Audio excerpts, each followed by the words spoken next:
our LinkedIn page. Yay. So if you're a So where are LinkedIn we? active person and you want to share it with your friends, you can do that very easily now.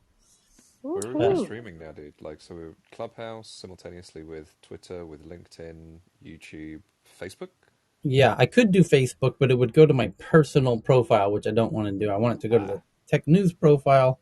yeah. And I could do that if I think it would cost $19 a month. I should probably just do that. Or if there's a Can you link it to a company, page or a group or There's something a like that? public-facing profile I thought it let you have. You can have your personal and public private. yeah, it's funky how they do it. But um, yeah, I should probably, I But think your it's audience is not in Facebook, right? true. But Or Yeah, audience so is anyone forget. who will listen. Now, I have a lot of people that would probably follow this that are on Facebook. yeah, I think it might So, um, do make you it better. have to be on Club Deck to do all this streaming, like Mm, on you Twitter could, and also LinkedIn now?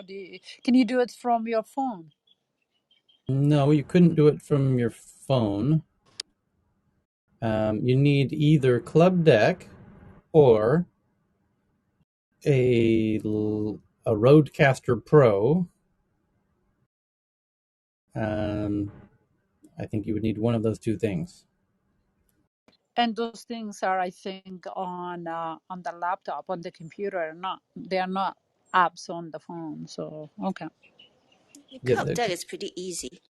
Yeah, if you yeah. get the if you get the virtual audio cables and if you have a PC, they have a lot of free tools out there you can use to mimic a roadcaster, like a mixer.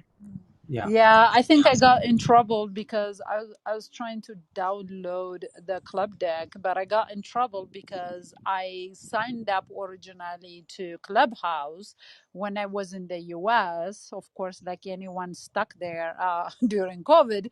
But then I moved back to Ethiopia, and then I don't have my US phone anymore, and doesn't do roaming or anything. I actually lost it completely, Oh, and use Google now. Voice. Google Voice. Yeah, it keeps on asking me to use the exact same phone number. I can't not use different number. So otherwise it's gonna treat me as two different people. Right.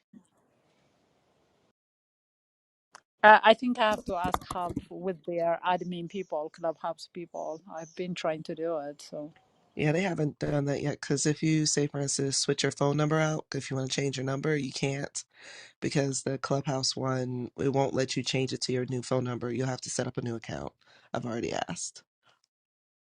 yeah, apparently I don't know, but anyway, I'm gonna try. Apparently someone did it by saying that they lost their US phone and they would like to keep their SIM account, and you have to do a lot of nagging, I think. So I might try it, but I haven't succeeded it yet. So.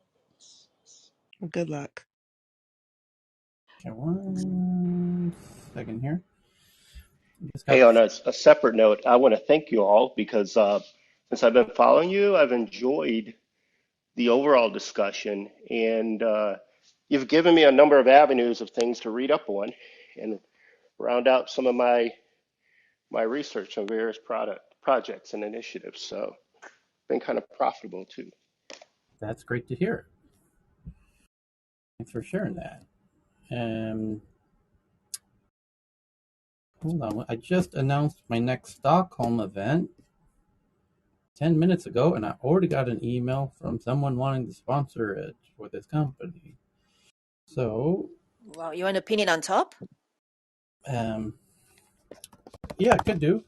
Yeah, good idea. That's the magic of the Clubhouse pin feature, isn't it? So here we go. Here's the link. It's Hey, and Tyler, do you have any of your 2022 like first or second quarter events planned? Because I should be in Finland, maybe April, May. no, but the first quarter events are going to be really strong. Like Sequoia Capital wants to do it, um, which will be super strong, and yeah, but SoftBank also wants to do it. So it'll be those. That's exciting. Yeah, we're gonna have Nice. some very strong guests in the first quarter, and a new venue that is being built right now that has the state. I just had a meeting with them yesterday. It's the most central venue in all of Stockholm. It's in what's called Sergels Torg. That's the Times Square of Stockholm. And this venue is in Sergels Torg. It's a brand new venue. And it has the largest, it has a stage with an brand new auditorium for about 450 people, which is perfect for us. That's exactly our audience size. And the video wall behind the stage is 30 meters wide by 5 meters high.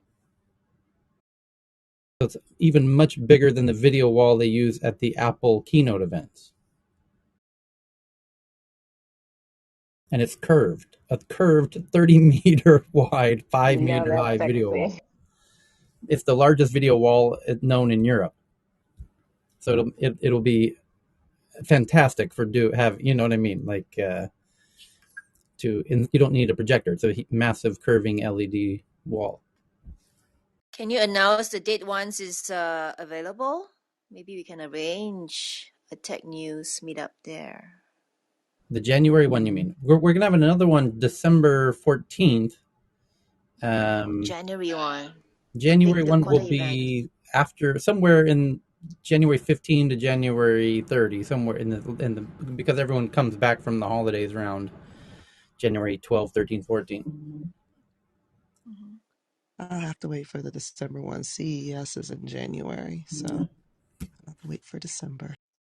But now we get to start using this brand new state-of-the-art venue smack dab in the center of the city. It's like it's like a very prestigious location to be that central. And it's unheard of because there was never a venue there, but now there's going to be a venue there. And the venue has a live streaming booth, so with cameras. Like the whole venue is meant to host, what do you call it? Esports live events. That's kind of what the purpose of the venue is for. So it's going to have multiple cameras and a camera switching system and all of that for the live streaming for events like that. So it should be very high production. It should be very cool. Yeah. So let's get we got the live stream, and we're now live streaming on LinkedIn. Thank you everybody for that. And let's see, audio settings, audio effects. Here we go. Let's get.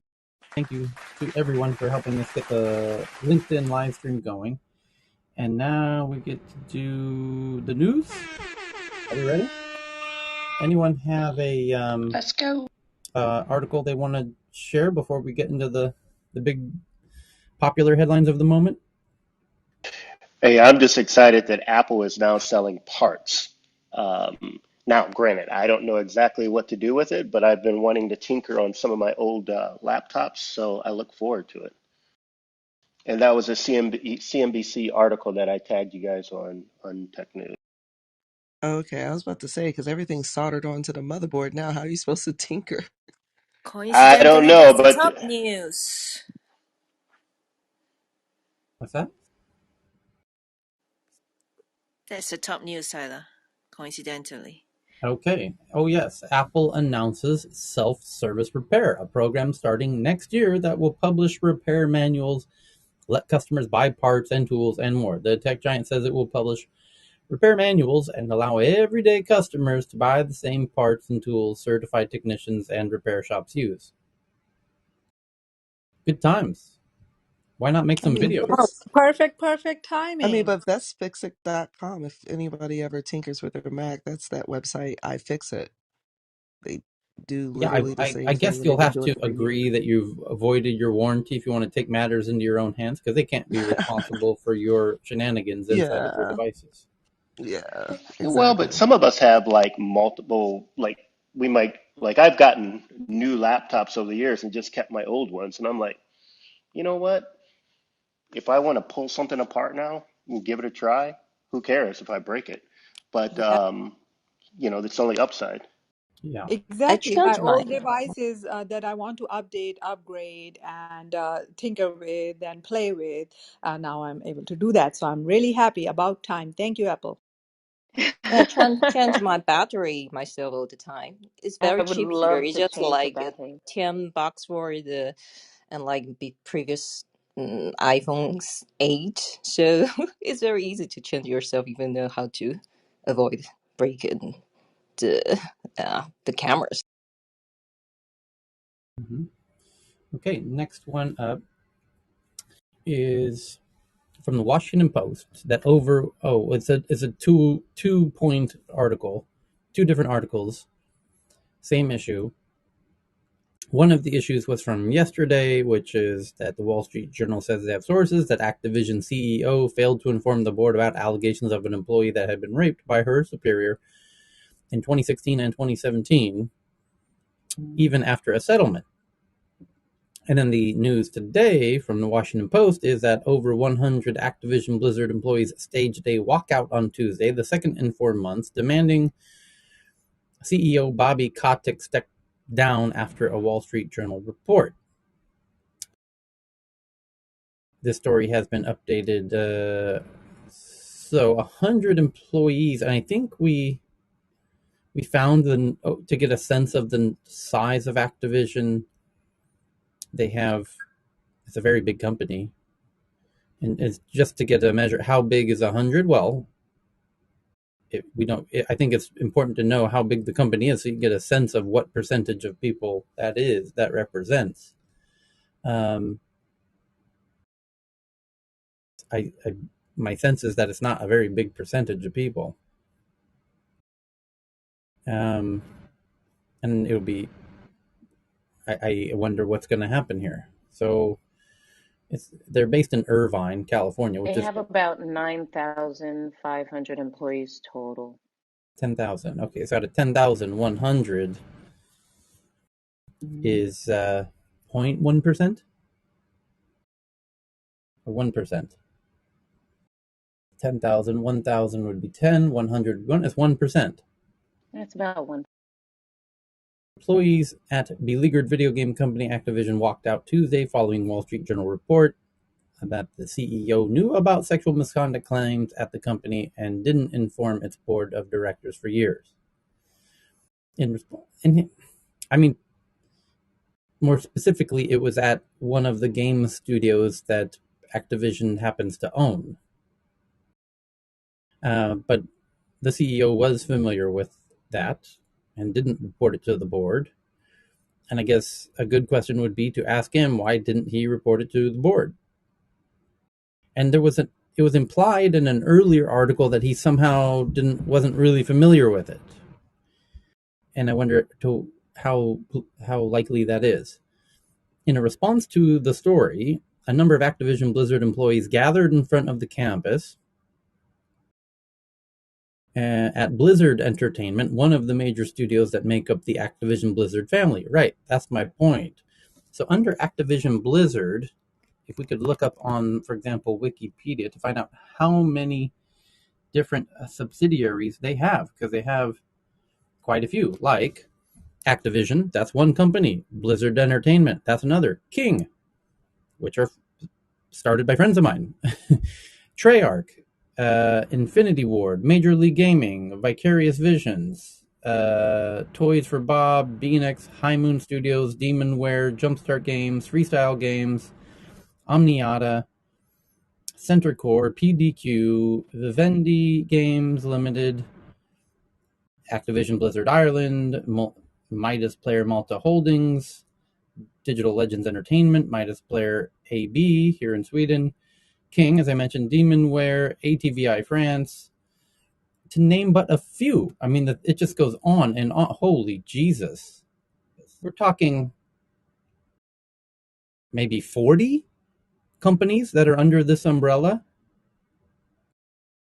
So many of which I'm not even familiar with. Centersoft. There's a lot of game studios, that you don't necessarily know the game studios, that are all fit under Activision Blizzard. So I guess it is possible that this guy wasn't so familiar with this. when you've got. I'm not sure, Tyler, because it says that in July, California Department of Fair Employment and Housing filed a lawsuit that alleged the company had a frat boy culture, breeding ground for harassment and discrimination against women. So you can't have a suit like that and then claim that you have plausible deniability or you're obtuse about it. I don't think that he can really wash himself away of that. What I mean is, did he know that rape settlement had happened at that studio, which is one of 40 game companies that they own? Tyler, are those all game companies, or some of them just legal subsidiaries that they set up as a I corporate I did entity for? I did my Yeah. best to only read the non-subsidiaries. For example, there's a shit ton of subsidiaries like Activision Publishing Minneapolis, Activision Blizzard Nordics, Activision Italia, Activision Blizzard Deutschland, Vivendi Games, Activision Midas. Okay, There's, you understand where I was going with that yeah, of point. course. Okay, I Yeah, got it. yeah, But but I but feel like I he's full agree of it that though, having because an umbrella company with so many other companies underneath you, it's impossible to be cognizant of everything that's happening. I mean, it can happen even five companies that you own under an umbrella company to keep track of everything, but when you're let being alone 40. sued though, when you're being Exactly. When sued you're for being Yeah, something sued, you like but should that, know okay. that. right? No, They you all are not have, getting sued. Your legal team is handling the suit, yeah, and but the the thing legal is, team it's is not still, gonna tell you everything they on. It's their know, but job they to take still have care of court. it. I've sat with C suites. They have meetings about thing like they The tier everything. legality. Yeah, yeah, Not that right always. there. They I mean, yeah, not always. they Your have that. legal team can have a meeting with your manager or anyone around under you. They don't have to reach you every single time for all these details. I would. It depends on the nominal dollar amount, how much they care. But seriously, when it comes to something that is forward facing, can have serious impact on the image of your company and margins. They have meetings about this with all the heads to notify them of what's going on. So either that whole legal team needs to be fired for not notifying them in their weekly or bi-weekly meetings, because they have those to know what's the hot ticket items going on in the Absolutely. company. Yeah, So it I doesn't agree matter. with that. They don't need to know Somebody, yeah, everything, but this yeah, Hold big, on. he knew. So yeah. Someone did drop the ball, so yeah. we might know the answer because like I said, what we want is a response from the CEO, and he actually has provided one in an internal video message ahead of the walkout Tuesday morning. The CEO responded in a video message saying, "There's an article today that paints an inaccurate and misleading view of our company, of me personally, of my leadership," he said in the video, and added that anyone who doubts my conviction to be the most welcoming, inclusive workplace doesn't really appreciate how important this is to me. We, in a statement to the Washington Post, Activision Blizzard disputed the Wall Street Journal's report. "We are disappointed in the Wall Street Journal's report, which presents a misleading view of Activision Blizzard and our CEO." The statement reads, "Instances of sexual misconduct that were brought to his attention were acted upon. The Wall Street Journal ignores important changes underway to make this the industry's most welcoming and inclusive workplace." And that's their statement. So one was from the CEO, one was from a spokesperson to the Wall Street Journal in response to their article. And the article continues that this is the second employee walkout that the company has seen in the past 4 months. And a head count by Washington Post reporter in Irvine topped 110 protesters gathered outside the offices.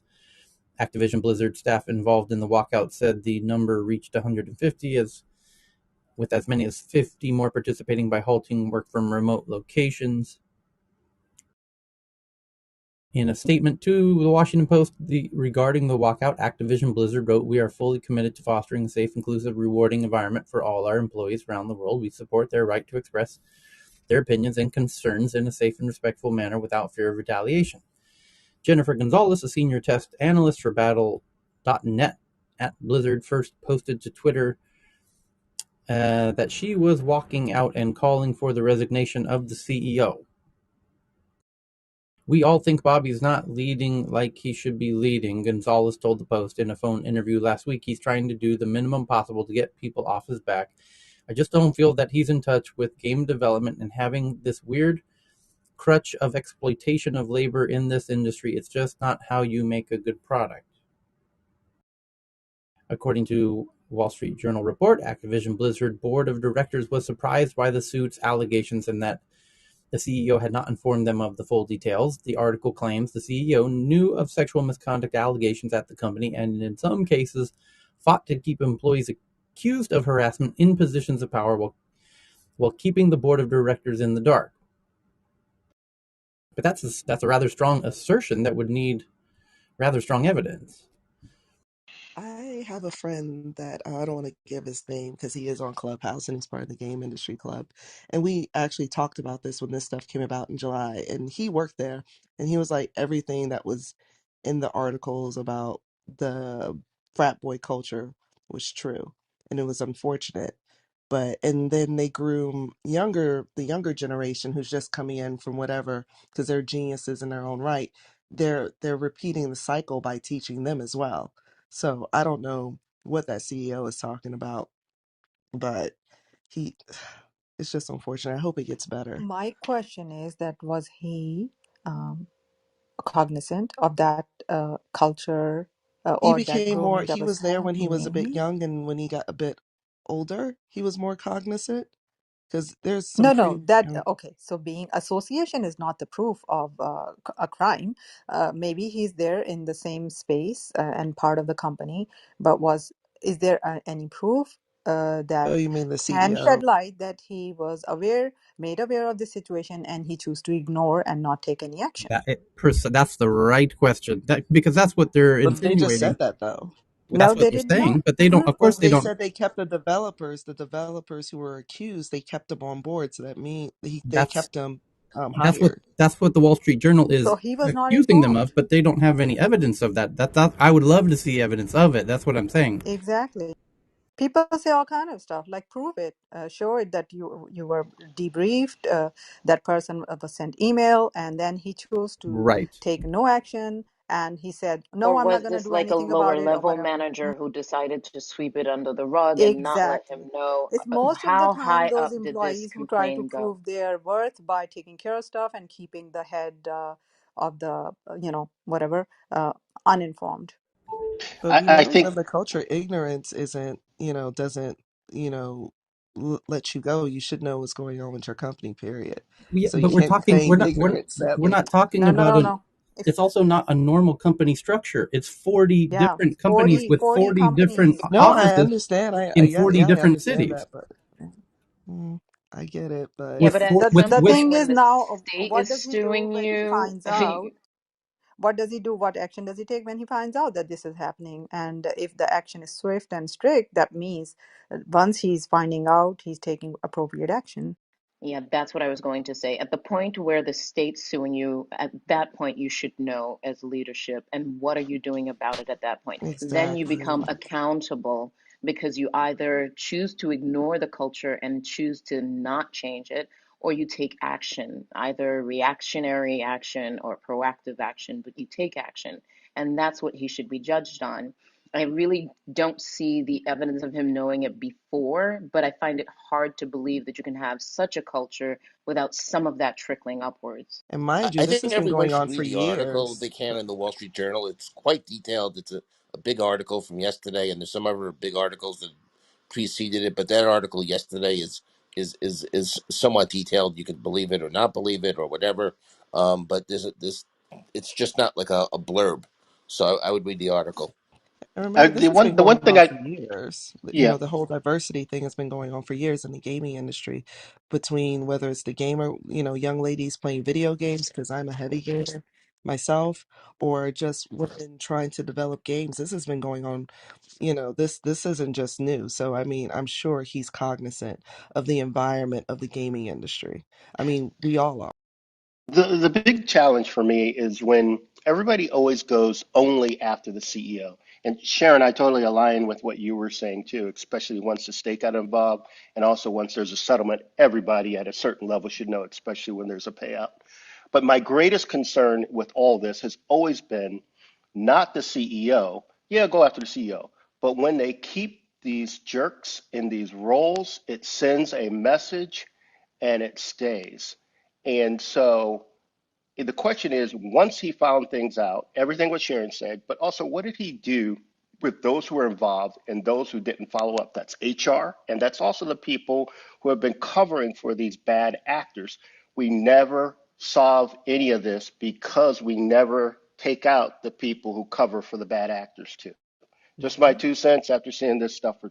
Yep, they moved to other companies. I've seen it. They moved to other divisions because they're, I guess, they're master coders or they're good at what they do. They kind of like have them go under, other labels or other IPs. So To that it's point, unfortunate. yeah, the article ends by saying that Activision's Blizzard's board of directors stated in a news release yesterday that it remains confident in the CEO's leadership and that the CEO has addressed the workplace issues brought to his attention. So I'm pausing to say that while they even said that they were surprised that it wasn't brought to their attention about this allegation from 2016 and 2017, or the settlement rather, um, they today, or rather yesterday, did a news release themselves as the board of the company saying that they remain confident in his leadership and that he has addressed the workplace issues brought to his attention, implying that they believe that he wasn't knowledgeable, that this wasn't brought to his attention as he claims. And but there, Exactly. but The there, things that were brought to his attention. yeah, and I think it would be if they had actual evidence that it was brought to his attention and he ignored it, they would show it very perfectly clearly. They would say, here's an email sent to him on this date, right? Exactly. Hmm. So, but and by the way, he might have gotten that email. He may have been in that meeting. He might have gotten that text message, but without evidence of it, it's very strong to make the claim that if he knew of it, unless you have evidence of it. If they're claiming that, they are claiming that. I would like to know what sort of evidence they have. I would love to see it. I would be open. I don't doubt the possibility that he did know about it. Um, the next paragraph is also equally interesting. On the other side, saying nothing in Activision Blizzard's statement challenges the facts in our reporting, wrote Steve Severingaus, senior director of communications at Dow Jones, which publishes the Wall Street Journal, in response to Activision Blizzard's statement. And that's itself is a very interesting quote because he's saying, hey, they're not denying what we said. Nothing in their statement challenges the facts in our reporting. A current Activision employee who spoke on the condition of anonymity for fear of retaliation said they'd been afraid of returning to the office because they believed the CEO had threatened or used intimidation tactics in the past. Seeing it in text from other people, it validates everything. Well, then show that to the reporter. So now that's the last paragraph of this article. That it's a quote from an anonymous employee, implying that the CEO threatens people via text. Okay, well, don't say that verbally. Show it. If he's doing it via text, you have the smoking gun. Show it to the journalist, so the journalist can at least say, as verified and seen by in documents that we've seen at the Washington Post, so they can verify that he is threatening people. I'm curious if the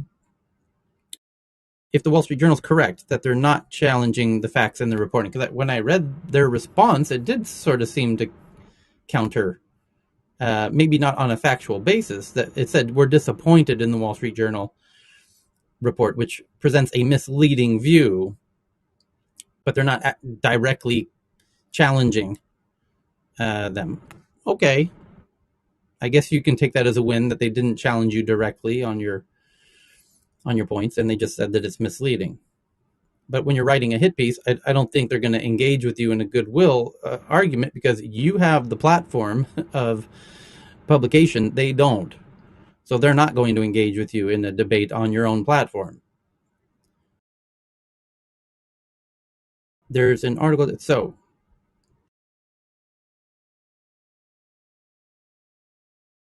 yeah, well, we're going to see what happens. One thought that came to my mind is the CEO's statement where he says there's an article that paints an inaccurate and misleading view of our company and me personally. That's the comment. That there was a comment very similar to that which got them in hot water in the first place, where when the state of California started their lawsuit, that was the reaction as well. That was the initial statement, which is, this is an inaccurate and misleading view of our company. And because of that statement, people walked out. You guys remember this? That was the first original walkout, was because they disagreed. Yeah, You remember that? but Tyler, then Yeah. then Bobby came out after that, and it wasn't his statement, but basically admitted whoever had made the statement on their behalf that that it was tone deaf. So people need to read this stuff, and I'm just thinking about, like, maybe not everybody could actually see the article if you don't have a subscription to the journal. And I don't know if how you want to think about this, Tyler, but there's a lot of stuff like that. We're pinning up articles that people don't have subscriptions to, and they'll hit paywalls. And I mean, I don't know if you want to get involved with it, if you want to have an email distribution and then convert some of those articles to PDFs or something and send them out so people could read it. Because I mean, this is an article. I do have a Wall Street Journal subscription, so I've actually read the article. Mm-hmm. It would be very helpful to read the article. That's all Mm-hmm. I'm saying. Yep. Okay. Yeah, I got it right here. I'm definitely going to read it. And is there a particular part you found Well, I valuable? read it yesterday. I just think it's a very long article, and it has a uh, it has detail in it. When I say detail, it's not like there's an email memo like you're suggesting. But when they quote somebody or something, they're getting a little fervor into that. And I think you could read that article depending on how you want to look at it. One way or the other. To say that he didn't know anything, like completely anything, I think would be very hard. Mm-hmm. That he didn't maybe know the extent or whatever, possibly. Okay, I mean, but you have to, read the article, and maybe you read it more than once.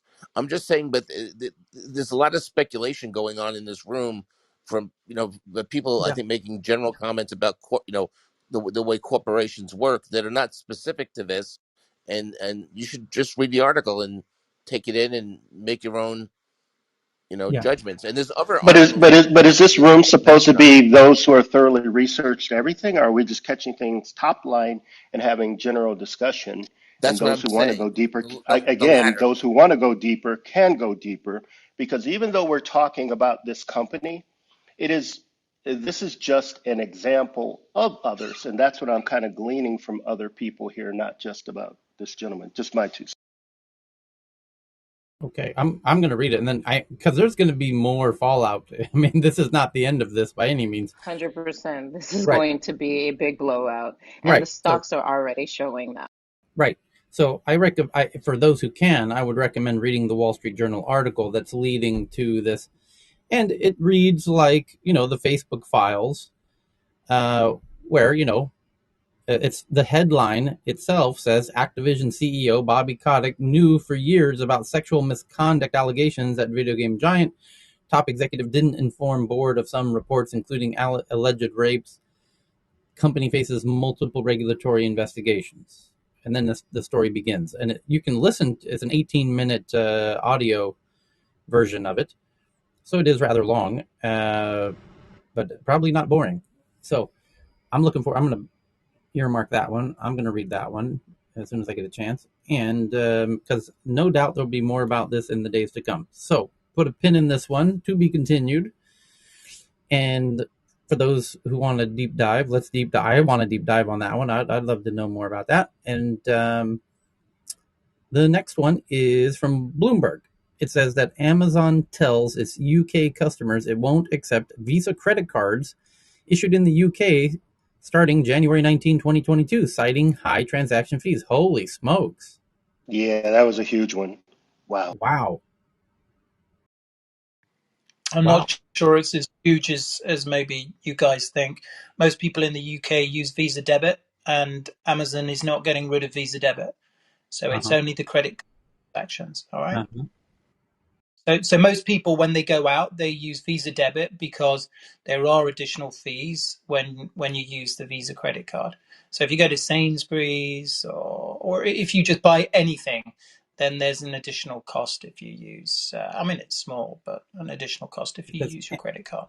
Amazon users were told of the changes this week after making purchases. They received a notification from the company saying that from January 19 next year, we will no longer accept Visa credit cards issued in the UK. So they're basically only alerting people who have used Visa credit cards due to Yeah, the. I am an example. So Mhm. I read that article, and the first time I read it, I thought, "Holy shit, they're getting rid of Visa. I'm fucked. I'll need to use another payment method. I'm sure Amazon will offer me one of their own." And then I read it more in more detail, and suddenly I realized, actually, okay, this isn't. It sounds big, and obviously it's a problem for Visa and their credit card division, but it's not really that big in regard to Visa and transaction volume that they do in the UK, because most of the transaction volume Ooh, is Visa you debit. you know what is interesting though is Amazon partnered with a firm, the buy now pay later company.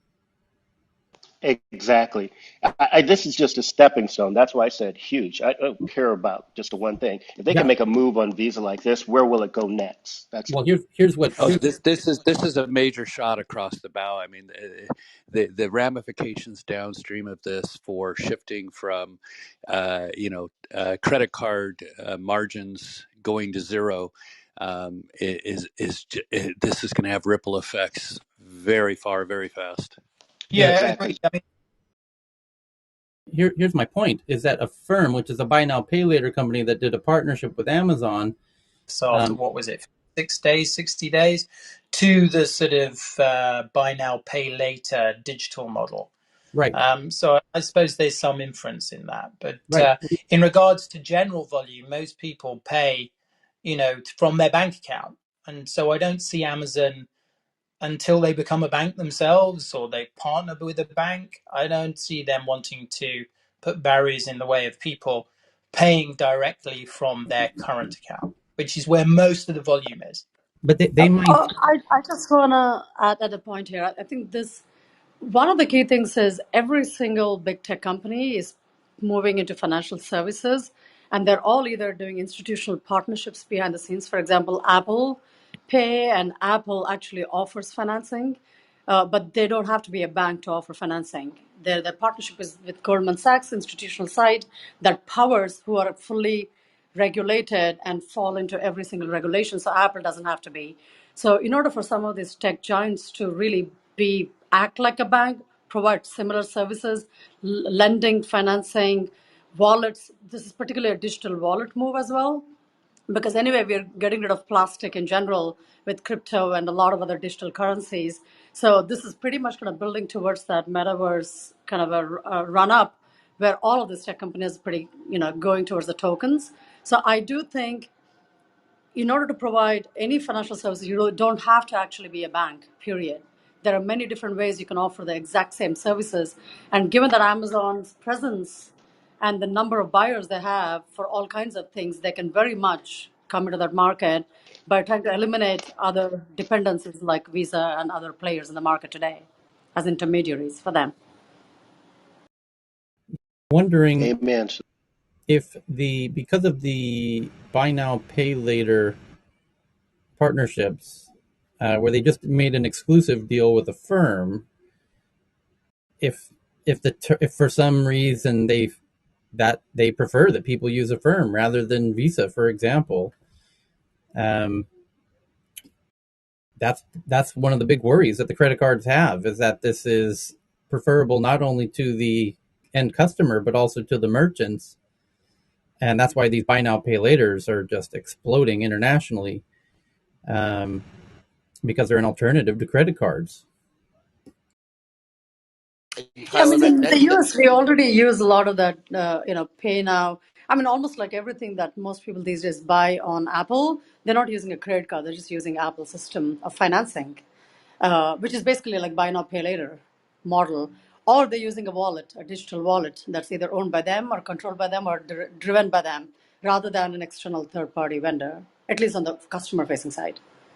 That's Yeah, I thought when it you is when you huge use the threat Apple to Card, you don't have middle to pay until the end of the month. So that's kind of playing into that aspect of buying now and over time paying in like small increment amount. But Tyler, I think it is a decision that Visa can make, right? Because since there are so many competition nowadays, they can always adjust their fees, right? If they decide to do that, instead of losing their big customers like Amazon and others, maybe. I agree. Well, I mean, this is the their time for these business model credit makes companies money off to. of interest, so they would be giving up a huge chunk of their profit if they were to change their model at this point. This becomes a competitive edge for them. Well, I If they either think lose their that also or business, that will be die huge. off. also for Amazon, fees can be a reason why you're doing it, but I don't think the move is because of fees alone, to be very frank. Because if you think about Square, Square offers Cash App in the United States, like Venmo, which is a digital wallet. PayPal is very much now playing a pretty central role in basically any kind of payment mechanism. So, in the sense of digital wallets and crypto wallets, digital currencies, which much easier, facilitate a transaction without having to touch three different, transaction fee structures. And also the slowness in terms of the volume. Say if I'm transferring $1 million to $10, there's a big difference in what the fees are going to also happen, or even when I do the purchases using the credit card. So there's a lot of unnecessary layers of additional transaction costs only because of several third-party intermediaries that credit card companies depend on. So in this case, it's like, hey, my consumer is buying from me directly, and why can't I be the one they can do the payment transaction with, rather than depending on routing them through these three other channels. And that's where all the fees get incurred, and then both Amazon ends up paying that, as well as the customer is also paying at the same time. Now, in this case, Amazon can also kind of push towards more low fees options for customers, and a whole bunch of financial services are going to go primarily through tech, not through banking anymore. So Well, and infrastructure is getting And built.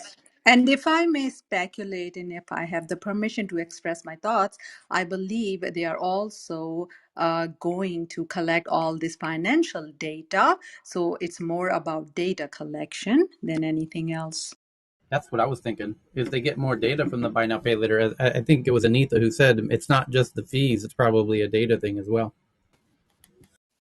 I mean, Okay, the fees things are a big thing. We've had a major supermarket in the United States. It was like 2019, I think it was Kroger, that stopped taking Visa cards on the credit card side. They would take the debit, and then about sometime, I don't know if it was 6 months, a year later, they reversed that, probably because they got even though it wasn't announced, I'm assuming they got Visa to cut the fees. The fee thing's always been an issue. It's why a lot of companies, at least in the States, they won't take American Express, because American Express has even higher fees than Visa.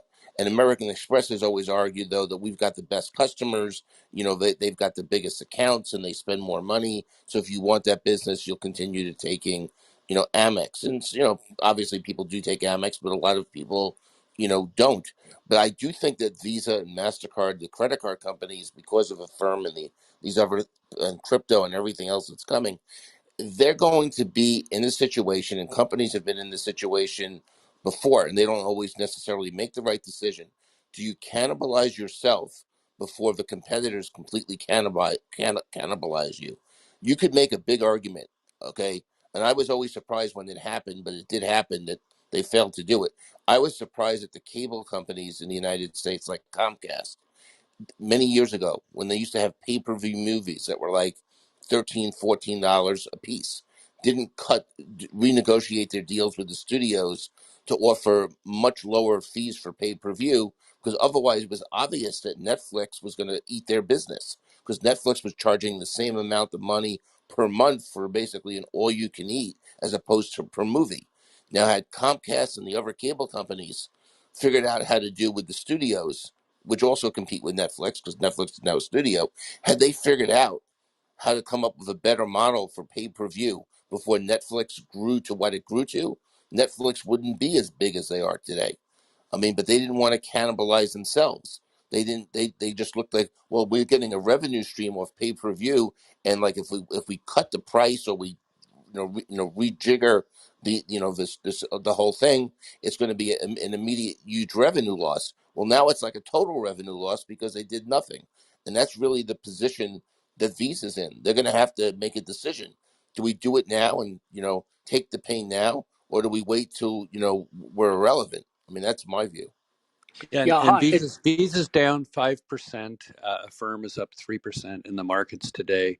I don't think those are coincidental, and I think what Ken's saying is absolutely true. I mean, does Visa want to be a blockbuster Kodak, or are they going to make a transition a little more proactively? It's kind of late to be proactive, but it's happening.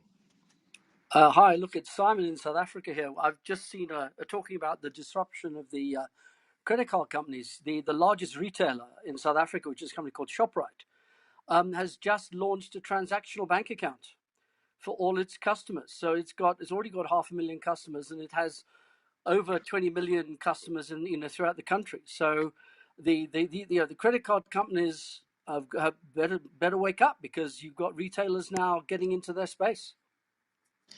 Hey, this is Yvette down here in the bottom right in yellow. I just want to make a couple of comments.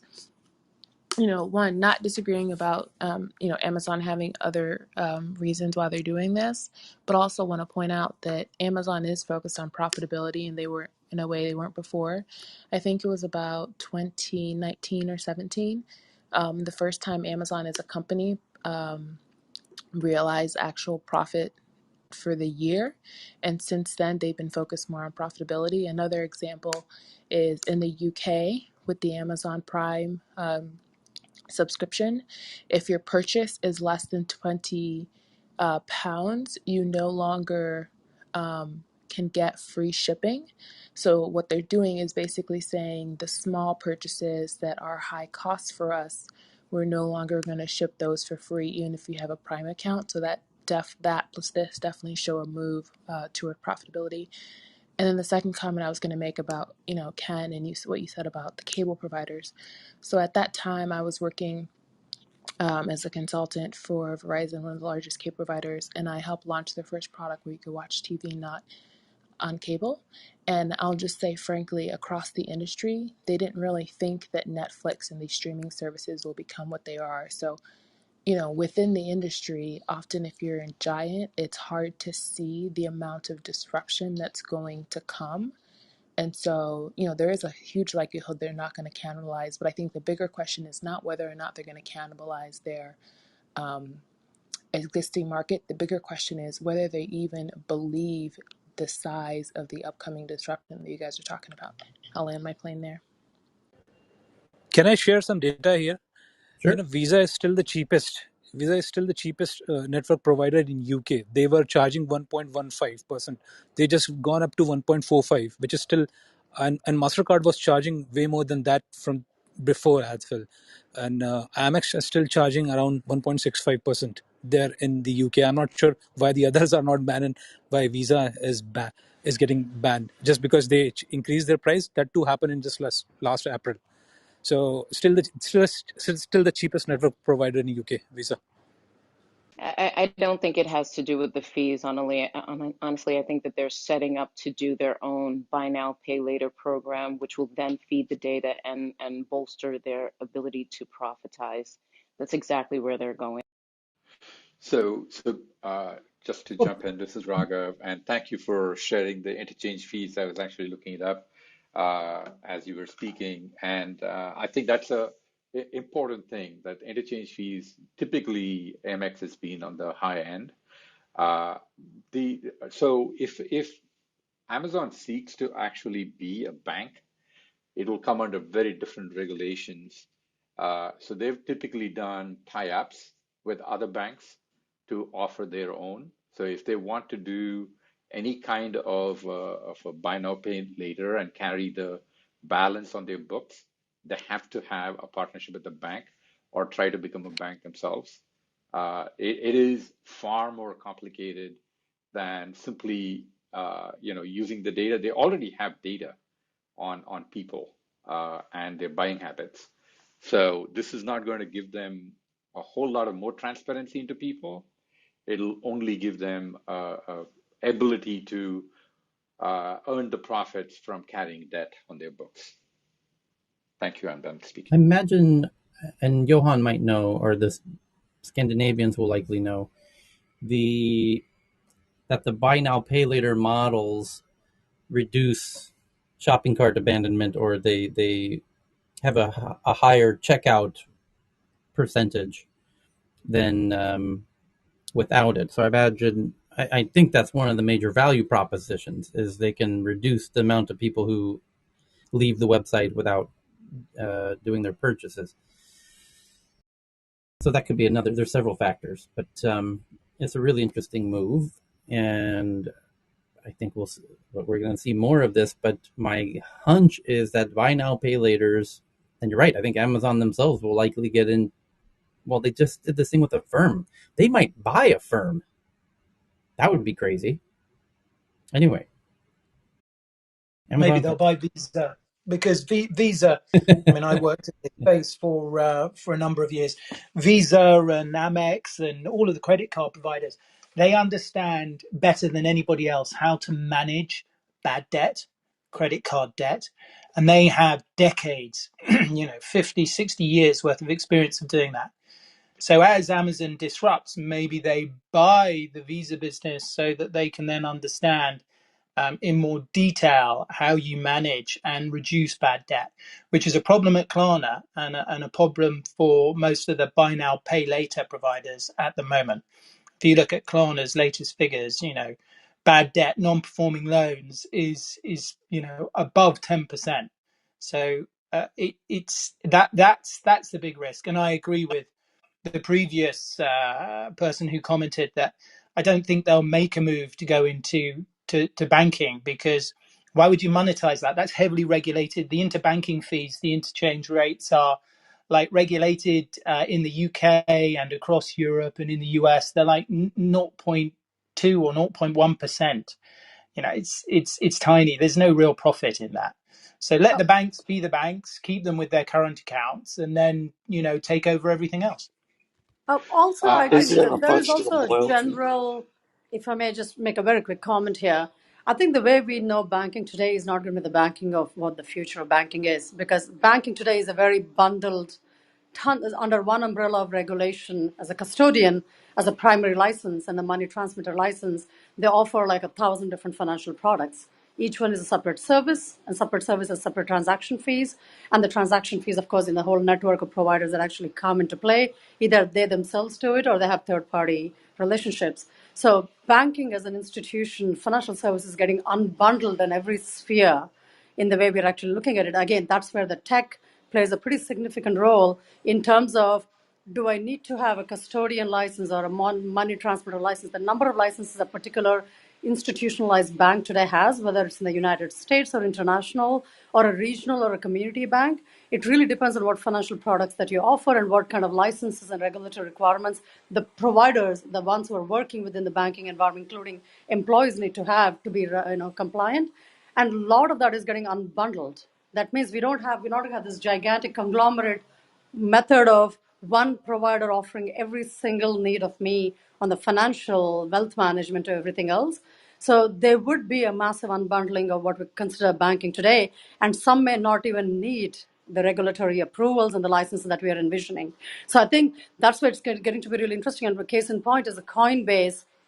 Yeah, they never really fell under the SEC, but they went and bought a broker-dealer license so they can do institutional custody.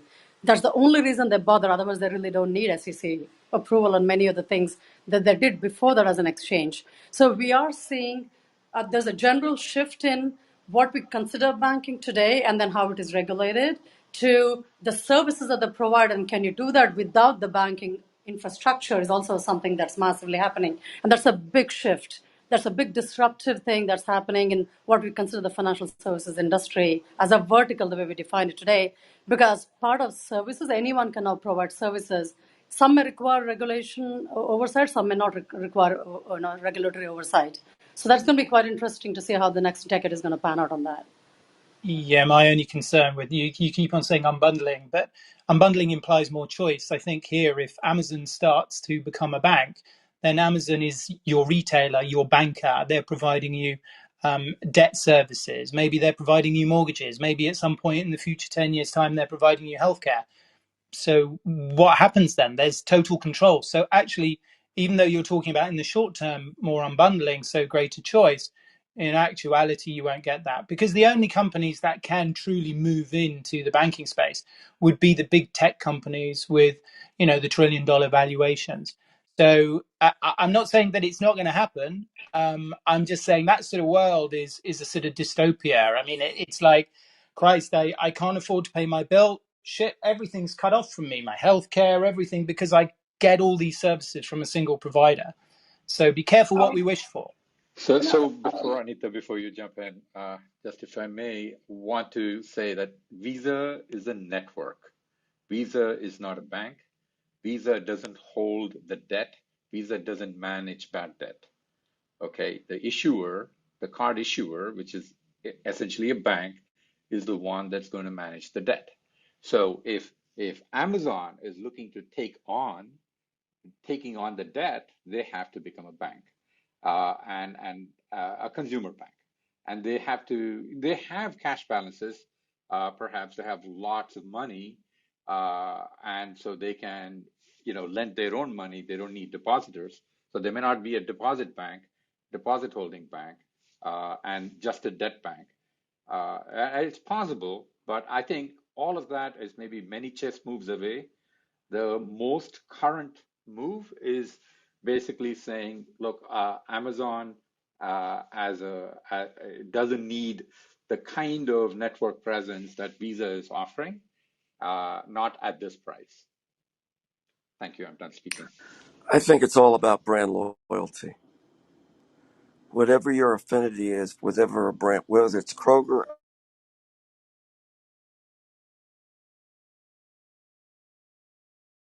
Did he just jump out? About healthcare, I do believe all of this stuff is going to be connected in one situation with financial, health, education, housing. Everything will be one thing, and it's who you're loyal to. Simple as that. Has nothing, irrespective of the industry that you're in. If you believe in Visa, you'll stay with Visa for everything in your life. Thank you.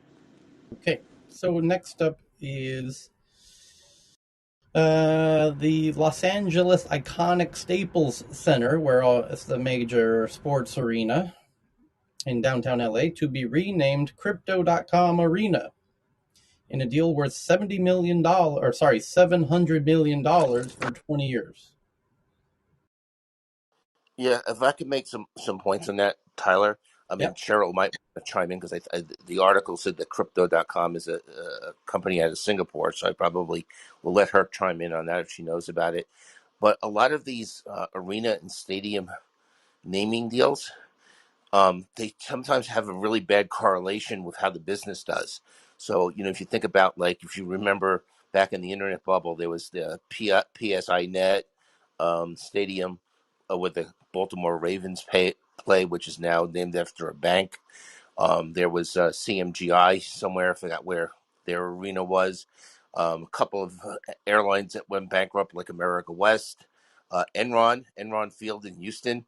So a lot of these naming things end up with the underlying entities not doing well because you really have to question the value of naming rights on these stadiums.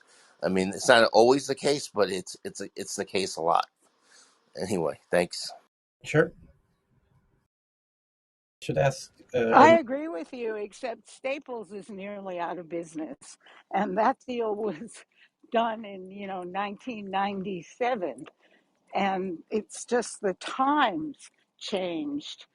The internet came, online office supplies, the whole. I know, but you're right on Staples, but PSI Net went under within 3 years of the naming deal. So Staples, you're right. I was thinking about Oh, that. I'm not disagreeing. I'm just saying that, the eh, every company has its moment. And this is crypto.com's. And eventually, crypto.com will either go broke or not, but they couldn't stay with Staples because Staples couldn't afford to do it anymore. Which is really interesting, Dr. France, because the Staples Center brand as a brand is much stronger than the Staples company brand, right? So I think that there's also the adoption of the public and how people will perceive of this new brand. I mean, people in Chicago still call the Sears Tower instead of what it's called now, and I don't know that name, but It's but called but yeah, so Willis. it'll be Exactly. really interesting to see It's named how after it an insurance Willis. company. It's transitions. Willis Top. Yeah, it doesn't even feel or sound right. So it'll be really interesting to see how the people of LA will make that transition to crypto.com.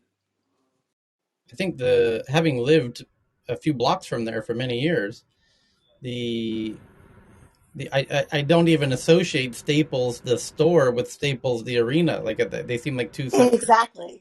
Yeah. Yeah. So the next one is that Netflix expands its top 10 lists to display the most viewed shows and movies for English and non-English titles ranked by aggregate viewing hours.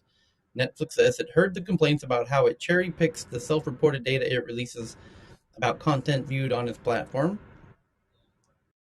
And so they're just going to go deeper, a little more transparent about who's in the top 10. The next one is a double article topic. The first article No, says, Tyler, you have to go back to the Netflix thing because I think you missed an okay, important point. go ahead. It's not just a deeper dive. It's Okay. the fact that when the information that they used to release, because they've always changed how they count stuff. It used to be where whoever viewed a movie for 2 minutes was considered watched, and they would say these are the most watched movies based on someone just viewing it for all of 2 minutes, which most people thought was ridiculous. So they're moving off that, and they're now actually going to use time watched as the metric. So when they tell you that this is the most viewed movie, that means it has the most minutes in aggregate watched, as opposed to the number of people who clicked on for 2 minutes, perhaps. So it's a very different calculation. Oh, that's important. That's a good one.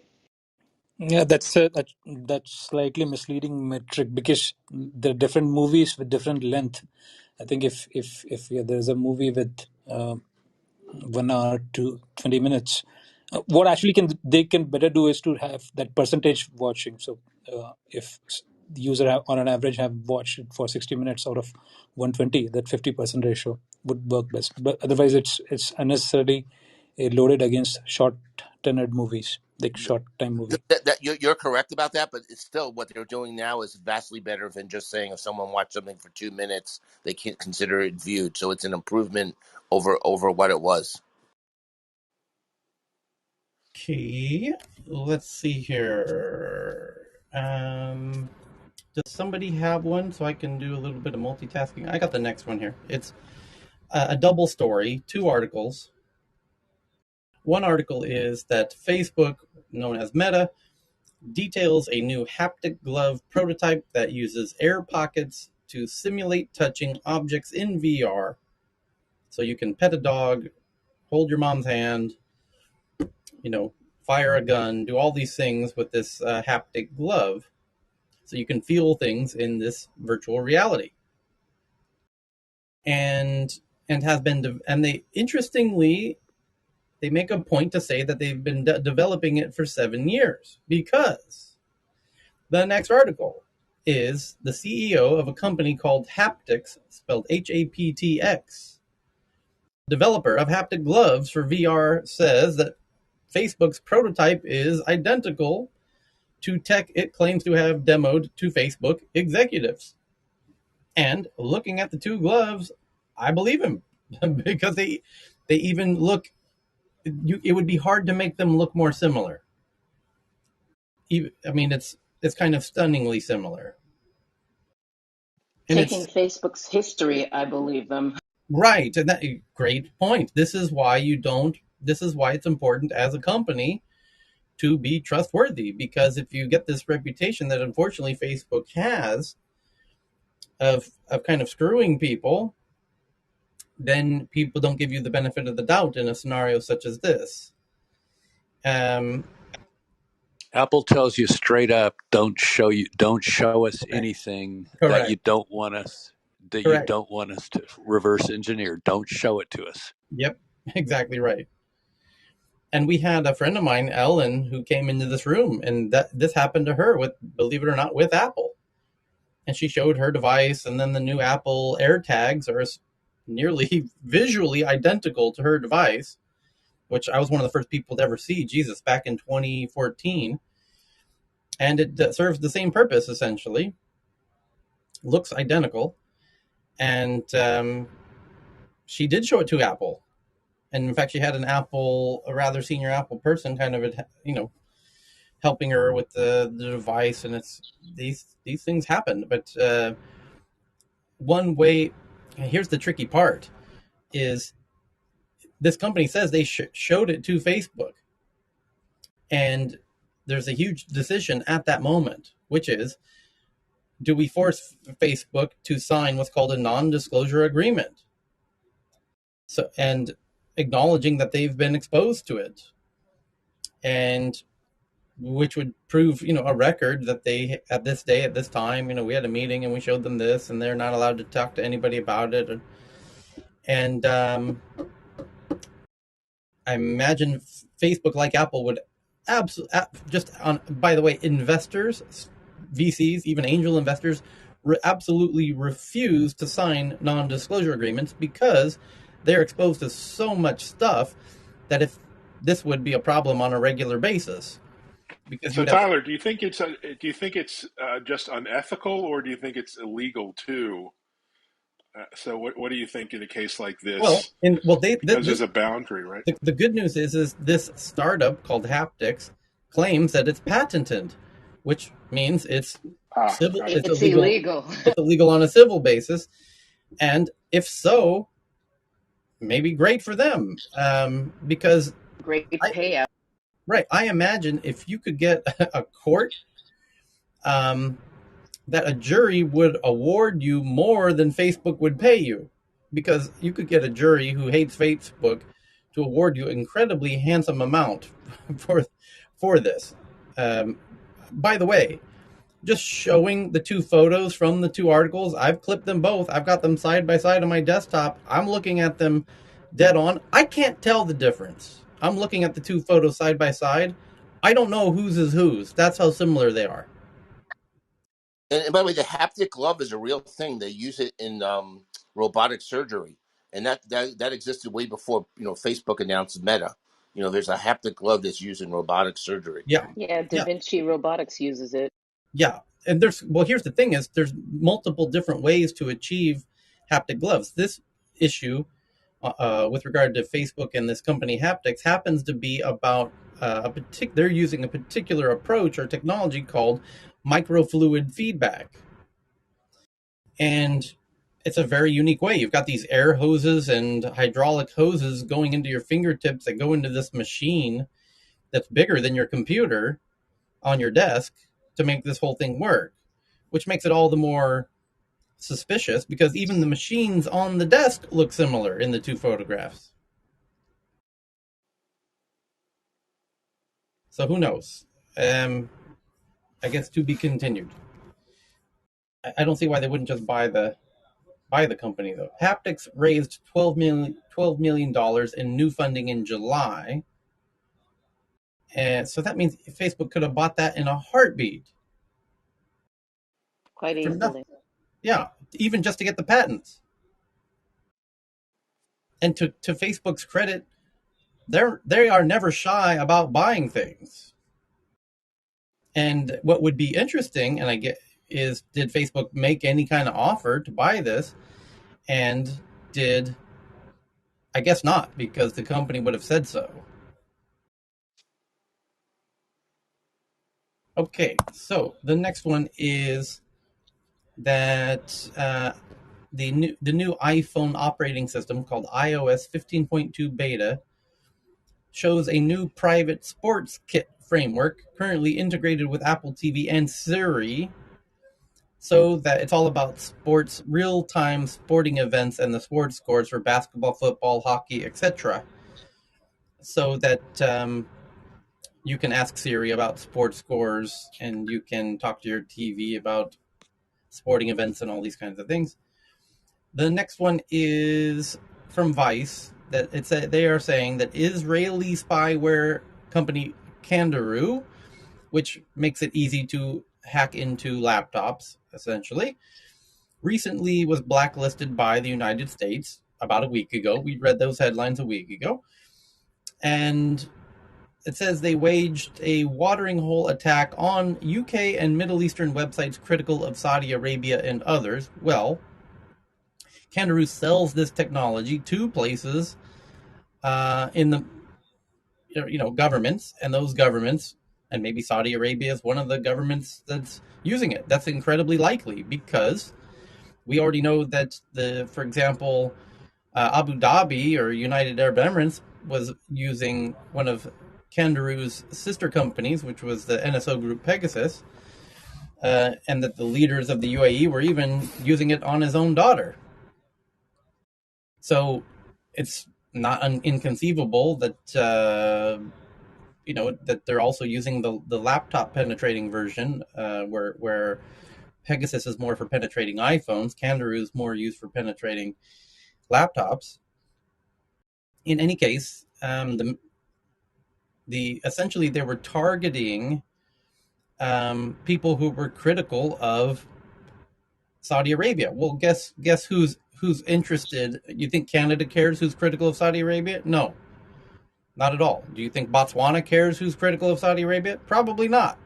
Do you think Saudi Arabia cares who's critical of Saudi Arabia? Yeah, probably a little bit. They've a couple journalists went missing. They seem to have a record of being very concerned about people who are critical of them, and even doing things about it, very bad things about it. So that's where this gets really sticky. Is do you sell this technology to Saudi Arabia knowing that Khashoggi disappeared because he was a critic of Saudi Arabia? And this would give a government a tool to find out, this relates to a conversation I had at lunch today, which is all about the power of technology is getting more and more powerful. Facial recognition is super powerful. Kangaroo and Pegasus also super powerful. And what's important is if your government is a good actor, and I'll go ahead and call Canada a good actor on the scale of countries, I don't know that I would be very concerned as a Canadian about the Canadian government having facial recognition and these technologies, because they don't really have a history, certainly a rich history, of going after good people. I imagine they would use these powerful tools to go after bad people. Saudi Arabia, on the other hand, does have a history of going after quote unquote the good guys, aka journalists and critics of the state, like Jamal Khashoggi. So these technologies, of course, it's very concerning if they get into the hands of the bad actors or bad governments or authoritarian governments, but that's who's going to use them anyways. And people who live in, for example, Norway, I don't know that Norwegians have much to worry about. I really would be shocked and stunned and amazed if Norway were to abuse this in a really egregious way. So I don't know. This is my point: is the authoritarian companies or countries are going to use this anyways, whether you want them to or not. And then the countries who can use it in very useful ways to go after bad actors likely won't use it. But maybe they should, because they are good actor governments going after bad actors. That's the kind of use case that you want these tools for. You don't want these tools being used by bad governments against good actors, but that's what's happening. So what can you do about it? You think you can stop your good government from using it against bad actors? You think that's going to stop bad governments from using it against good actors? No, not at all. Food for thought. So the next one's for Axios.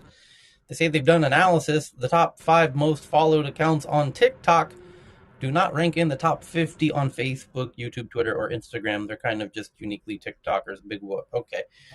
Next up, Tel Aviv-based Laminar, which helps companies manage public cloud data security, emerges from stealth with $37 million in funding. The Brave browser now has a built-in cryptocurrency wallet, sidestepping the need for extension-based crypto wallets like MetaMask. Miramax sues Quentin Tarantino, the film director behind Reservoir Dogs and Pulp Fiction, and what was the more recent one that was really quite good? What was Quentin's newest The one? Hateful Eight. Hateful Eight. What? The Hateful Eight. The Hateful Eight. Okay. So Miramax sues Quentin Tarantino over copyright infringement for selling NFTs based on Pulp Fiction screenplay excerpts. Miramax says it owns the screenplay rights.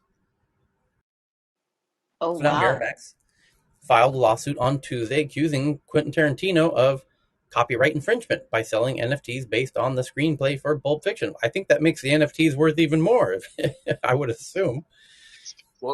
Tyler, that's another article, by the way, and even that one I have to more than once. But people need the detail because apparently, what I think may have happened here, that there were certain things in his original deal, Quentin Tarantino's, Mm-hmm. that they gave him the rights to, that he has the rights to use maybe the music and some other stuff. He had certain rights, and I think the issue is going to be is that NFTs didn't really exist, and so the issue I think may be was it kind of the intention of maybe allowing him to use some of this stuff because he does have certain rights that he retained on these movies. It's just that NFTs didn't exist at the time, and that so I think that could be an issue. So you need to kind of again read the detail of the article. I don't know which article you're from where you're getting it, by the way, because I saw it in I think in the Journal yesterday, but it's probably going to be in Variety and just like the Netflix article that you had, and Variety doesn't have a paywall.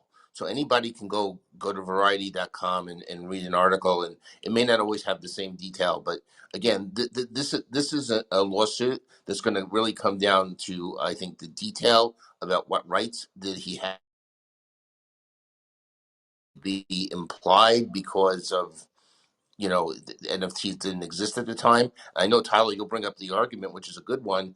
It's like the music companies that back in the day there was such a thing as digital rights. Okay, because there was no digital. So I mean, we're just in a new world. So it's going to be an interesting lawsuit. I don't think it's clear. Yeah, there are other issues that come into play too, which is, for the moment, the marketplaces do a fairly not so good job, I'll be generous, on vetting whether or not these NFTs that they're selling, they actually have the right to sell, given IP and other kind of issues that are underpinning this lawsuit. And then, if you win the lawsuit, how do you actually take down off the blockchain the NFT? How do you get it rid of in an immutable ledger? So those are issues that exist, irrespective of who's right or wrong on the lawsuit. Well, Donna, even if they The couldn't take it off takedown the issue. blockchain, if they couldn't take it off the blockchain, my guess would be whoever ultimately gets the money and they decide where the money really Exactly. belongs, it'd be a lien on it, right? Yeah, No. Modern. That's the remedies. But the yeah. The problems become, there was recently something that was taken down, and this whole question came up again, which is it really down? It's down only for the sale of it, but there's still a pointer there. Anyway, it's all interesting and evolving, as you rightly point out. Donna, just a quick question. What percent of NFTs that have been bought already do you think are going to turn into digital tulips? Well, the first question is how many of them also were money laundering and wash trading. So that, I guess, would foreshadow some of the tulips. Um, yeah, I think a lot of it is hype, and a lot of them are probably tulips. Will out of this come uses for NFTs? Definitely, but Oh, sometimes I agree. Yeah, I agree. there's a The lot legitimate that goes uses on are before there, it but gets used. Yeah, but just take a swag at the percentage if you had to guess. 80. Thanks. By the way, Okay. Ken, the NFT is for the uncut version of the handwritten script pages. I'm not sure if Miramax. I mean, you rightly said that digital NFTs they didn't existed before. In fact, whole Pulp Fiction genre didn't existed before. I think Tarantino is like the gave birth to that genre, and it's the NFT is about that script which is uncut.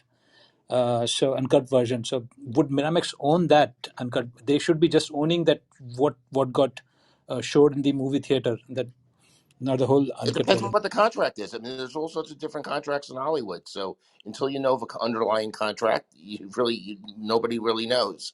I mean, sometimes there's work for hires. Sometimes there's stuff with back ends. There's all sorts of different deals. Okay. Let me see here. Oh, okay. Hold on one second, if you would. Somebody else have an article they want to share? No? Okay. Next one is a MICFO CEO, Amir Golistan, pleads guilty to wire fraud charges after fraudulently acquiring thousands of IP addresses from nonprofit ARIN, a first of its kind case. He was accused of using his web service company MICFO to win scarce IP addresses by fraudulent means. Okay. A company called QEra Computing, which is building a commercially accessible cloud-based quantum device. Now we're talking. Emerges from stealth with $17 million from Rakuten and others. The Boston-based quantum computer developer is coming out of stealth mode today with $17 million in funding from Rakuten and others, building a commercially accessible cloud-based quantum device. That sounds like a glimpse of the future right there. Quantum computers in the cloud. That's amazing. The next one is from Bloomberg. Microsoft launches a data center in Sweden that runs solely on renewable energy. And congrats to my friends at Stockholm Business Region for yet another successful Tyler campaign. is Stockholm the Silicon Valley of Europe? That was the headline from Newsweek in 1999. But no, London under David Cameron in 2010 pioneered that vision. They wanted to be the Silicon Valley for Europe at a time when the prime minister really wanted that to happen and was willing to do anything to make it happen. Sweden's politicians have never done anything to support the startup ecosystem on anything similar to what the UK has done. The UK appetite was tremendous to become the Silicon Valley for Europe under David Cameron, and there was incredible progress made during that time. And after David Cameron, under Emmanuel Macron in Paris, Macron has a similar vision. Macron wants Paris to be the Silicon Valley for Europe, and Macron is also stepped up to take the leadership role in Europe to foster startup ecosystem growth in Paris, and has made incredible progress in that regard as well. Sweden progress has been done from the bottom up, not from the top down. So it's all very grassroots and done by the entrepreneurs and the investors themselves without any engagement from the politicians. And in fact, maybe some would argue despite the politicians, without any support from the politicians. So that's the on a and if you look at the number of investments and the total amount of investments on an annual basis, London comes in first, and then more recently Paris is coming in second, and then Stockholm kind of ties with Berlin for third. And over the past decade, Stockholm has gone from 10th to third. So we're on a percentage now, mind you, Stockholm is 1 million and those other cities are 10, 15 million. So on a percentage basis, per person, Stockholm is equal only to Silicon Valley in terms of the number of dollars invested per person.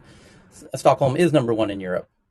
So if Stockholm entrepreneurs get more funding per person than any other city in Europe, and in fact, any other city in the world. So if you want, God. so there's different ways to look at it. So the next one Got it. is Microsoft. Oh, yeah, the data center in Sweden. The next one is a cybersecurity firm called Mandiant says it has high confidence that Belarus is partially responsible for a hack and leak operation in some U.S. states called Ghostwriter. And they even say in this article, the Belarusian government has been accused of at least partial responsibility for Ghostwriter. Can you guess who the other party might be? I'll give you a hint. Russia. It's not. It's not Canada or Norway or Botswana. So it says sanctions were placed on Belarus earlier this year after the forced diversion of the commercial plane, that Ryanair flight. That was crazy. And the European Council has previously accused Russia of ghostwriter involvement. According to the cybersecurity researchers, Russian interference cannot be ruled out. Oh, we didn't see that coming at all. No, that's a shock. This is really incredible news. In addition, Ghostwriter has also been involved in attacks against Belarusian dissidents, media, and individual journalists.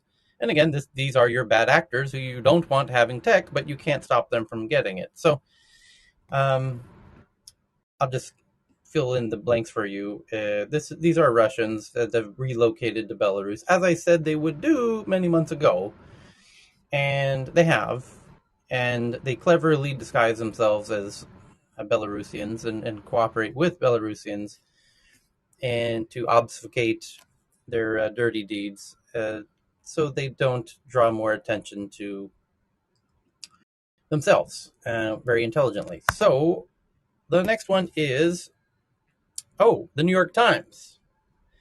As Moscow Metro introduces face pay, digital privacy activists express alarm at the implications of introducing citywide facial recognition.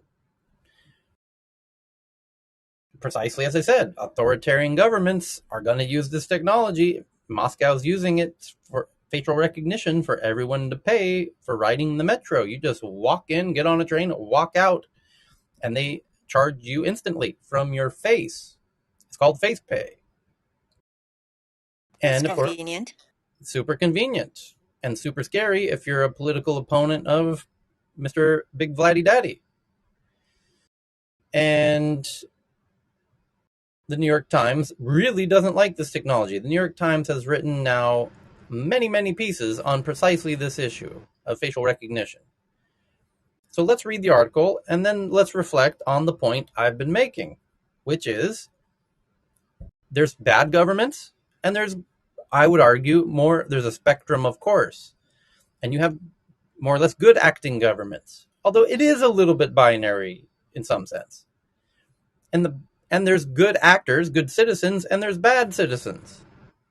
And the issue is that in the good governments, they will use this technology to go after bad citizens. Norway, I believe, would almost exclusively use this against bad people, not good people. Russia is likely to use this against non-bad people, aka good people, who it shouldn't be used against. And therein lies the problem. The bad governments will use it against the good people, the good governments will use it against the bad people. The point is, there's nothing you as a good person under a good government can do to stop bad governments from using it against good people. You saying, the New York Times saying, this is bad, we shouldn't use this, solves nothing. It does not stop the authoritarian regimes and the bad governments from using it at all. At all. It doesn't The make. data's The Yeah, data's out there, the cameras are out there. This can only be managed, it can't be stopped. correct. There's a lot of truth there. So I'm curious what the objective is here. If they want America to not use it, well, I don't know. I think they would. The question ultimately, I believe the ultimate question is, and this is an opportunity for a fantastic debate, but I believe the real question at the end of the day is, will your government, will it be used net net? Is it a good thing or a bad thing? Net net, in total. In the case of America, I'm willing to concede that it will be used in nefarious ways. Yep. Now, I hope that someone who wants to debate this would also concede that it will be used to arrest an unimaginable amount of bad people. And so in that equation, in that algebra, is the outcome of that equation a net positive or a net negative? Is it The, is it the one thing yes. the one thing I would call out as being the biggest risk, um, and illustrated by the surreptitious acquisition of all the cell phone records of all the journalists in D.C. to see who was contacting whom in the White House during the Trump administration for leaks. That oppression of the free press and that threat to the free press is potentially the biggest risk to democracy. If facial recognition plays a part in intimidation of the free press, similar to how the cell phone records have already been exploited. It's a good point. I'm reading the article now. It says, according to an expert, Moscow ranks third in the world for the most surveillance on streets and public transport, with 200,000 cameras. And Russian police have already used facial recognition to find and arrest demonstrators who participated in peaceful opposition protests. I don't know about you, but I'm stunned. So it says the two other countries that have gone ahead with facial recognition payment systems are China and Belarus, where the privacy rights are also of little concern to the government. So Belarus uses it on the Minsk metro called Look and Go.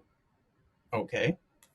Also very concerning because Lukashenko is arresting peaceful protesters. Moscow officials have tried to calm concerns about privacy invasion by insisting that the images and data collected are securely encrypted.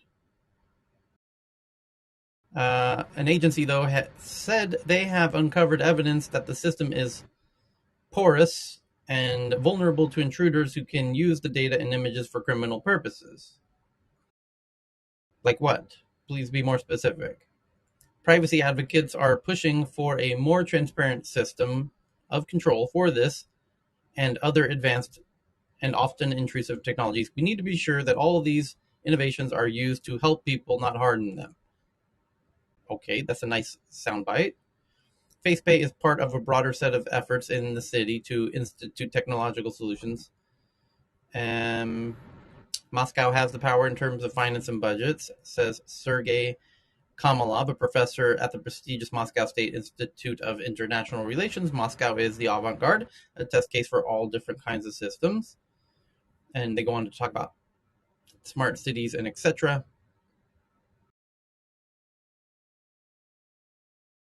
And I don't see anything else in the article to really drive home their point about the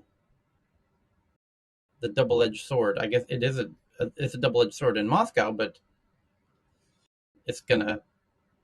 I think it's gonna be used. There's gonna be more egregious uses in Moscow than in other places, and that's already happening because you have a government who's actively trying to silence and stop any political opponents. And so democracy has already ended there, and they're using technology to enforce that. And that's unfortunate, but as once you're already over the cliff's edge on the slippery slope where the government feels like they have endless um, allowance to abuse power, then technology is just one more tool in their toolkit, and it's an incredibly powerful tool in their toolkit. And then they entrench their power indefinitely, which is happening in Russia and China, notably at the moment. They're both using technology to entrench their power. And that's why you don't want to become an authoritarian government in the age of technology, because once you give them a little bit, they can use technology to take it all the way home. Tyler, if I may, this is generally a trend we're seeing more and more. Democratic backsliding is just happening all over the world. You know, look at Hungary, Poland, those two countries are reverting to more authoritarian hybrid regimes. And so the use of tech to clamp down on freedom of speech, freedom of the media, censorship, this is all quite in tune with that sort of thing. And all I'd say is that Belarus is just a proxy state really of Russia. You know, they've got a I very agree. strong political union. So there's not, I'm not surprised by any of this, to be honest with you. But yeah, they're just some context. And America is not impervious to such behaviors either. We've been so polarized, it would be easy to utilize technology to advance that polarization even further. And just because we say we're a democratic country doesn't mean that we're impervious to that as Yeah, I can tell you that we are using that technology. I know they're using it in Baltimore City. They used it in Boston during that attack with the marathon. So they are actively using it, mostly on the state levels. It gets implemented like throughout because they have various programs that have been receiving funding from Homeland Security, because it's going to become like a huge network eventually. But it's all about putting those checks and balances and making sure you have a thoroughly vetted um, human in place as well. So just because I implemented some of those systems, that's what we've done within the Maryland, D.C. area with our cameras. We work very much together with the counties and the cities and municipalities with the cameras and talk to the citizens about what we do. So I can't speak on everyone else, but that's what they do here. Oh, that's a Yeah, really I good think point. we Can need you legis. correct me if I'm wrong? But Hmm. I know that the state of Ohio, and I don't know if it was at the state level or at the municipal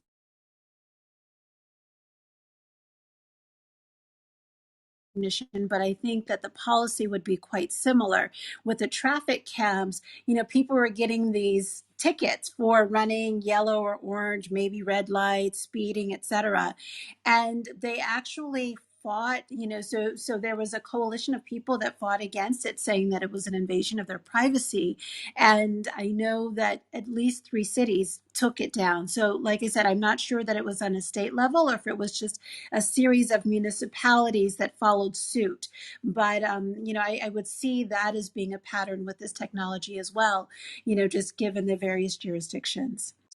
I think some of those takedowns, though, if I recall the reports correctly, were based upon the fact that they were triggering the photos before the light was read to increase revenue into the city coffers, and that was the basis of the takedown. Even though the argument may have been privacy, they got caught resetting the intervals so that people were being fined for things they didn't do. My suggestion in terms of legislation and oversight is that there needs to be an explicit whitelist of allowed uses, an explicit blacklist of disallowed uses, and mechanisms for oversight that includes watching the watchers. And anything short of that That's what we is going to have. be very dangerous. well. Excellent That's point. the Absolutely. Yeah, that's currently what has been implemented with the ones that I have. As soon as someone acts, so what happens is there's a series of cameras in an area that if a situation happens, the police officer in that area receives all the cameras. And they receive like all the situational awareness involved with that between 911, the CAD, all that stuff, and then also headquarters. But if someone access those cameras, let's say, because they also get cameras in the school areas as well. So in their little surveillance area or whatever, they'll also get that access too. If they decide to peek in on an elementary school or a high school and there's not an active situation, automatically a series of events happens. Not only does the principal at that school and the SRO of that school gets notified, but also the officer on duty and the lieutenant, and there's an entire audit trail of how long that person, when that person logged into that camera, how long they logged into it, were they doing any screenshots, were they doing any recording, and then there's also cameras inside the vehicle as well. So there's a series of different things, and they review this report constantly. Do you agree that we I need re- federal legislation that canonizes that approach? I would agree with I that was, I don't know 100%. about federal level yet, because remember, we also complain about too much government. And the reason why we have state governments is because we want, it's that whole, we want the states to be empowered to govern themselves. I will say maybe because of Homeland Security does have some things out there. It's not very, thorough in the detail about cameras and cameras list uses, but on a state level and county level, they do have like a list of acceptable uses, a list of non-uses, and we've thoroughly gone through like all the different types of risks that can occur with those cameras. And even even just not just with the individual, the person getting access, we also have to worry about other people hacking the system, trying to get access to those cameras as well. I would agree and argue the point that we would need federal legislation only because on the state level we've seen some nefarious things happen, particularly the article that Harvard University had on racial discrimination with facial recognition in New York City, for example, where just a person jaywalking was then tagged as a known person, and then they were profiling neighborhoods based on their facial recognition data, and it was marginalizing, it was attacking the marginalized communities more so than any other.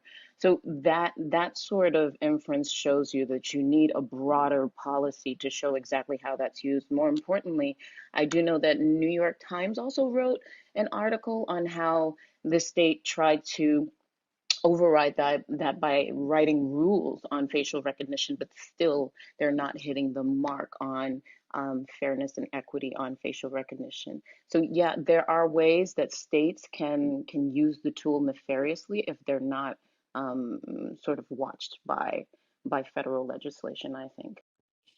Yeah, I Yeah, think I think the sooner this arrives in the Supreme Court, the better, albeit stacked towards the conservative end of federalism. But this is a Supreme Court issue. yeah, it's going to take a while before it gets to the federal level, unfortunately. That's why probably encouraging like DHS and other agencies like that to work with these states and other places to, create that, those best practices and those guidelines and those rails so these things won't happen. Because waiting for the Supreme Court and just waiting for that level, it'll take forever. Can I just make a general point, having worked in New York City and New York State government, and having political science background? As a generalization, you're going to get a more liberal, more proactive enforcement of rights for minorities from New York State and New York City. Generally, I understand some of the issues with the New York City police, but generally, you will get more out of New York State than you'll get out of some sort of national blend. But the other thing I wanted to point out is that the reason we have states is actually just an historical anachronism, because we were created by the states forming the federal government. But if you actually sat and thought about it, and some people have, like former New York Senator Daniel Patrick Moynihan when he was alive, he said we wouldn't, if we started from scratch today, given the country that we have today, we would not have state governments. Because we were constantly superseding the states out of efficiency reasons to have a national standard and whatever.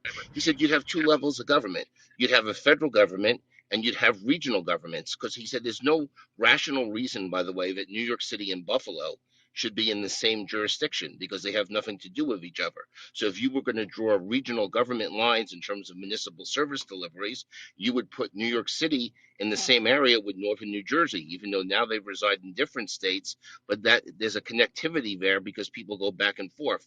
So we would do things completely different on a rational, efficient basis if we were starting from scratch today. We're just stuck with the states because it's in the Constitution and that's the way the country was created. but I don't think we would actually do that today if we were starting from scratch. And I'm done speaking. 100% agree with you, Ken. 100% agree with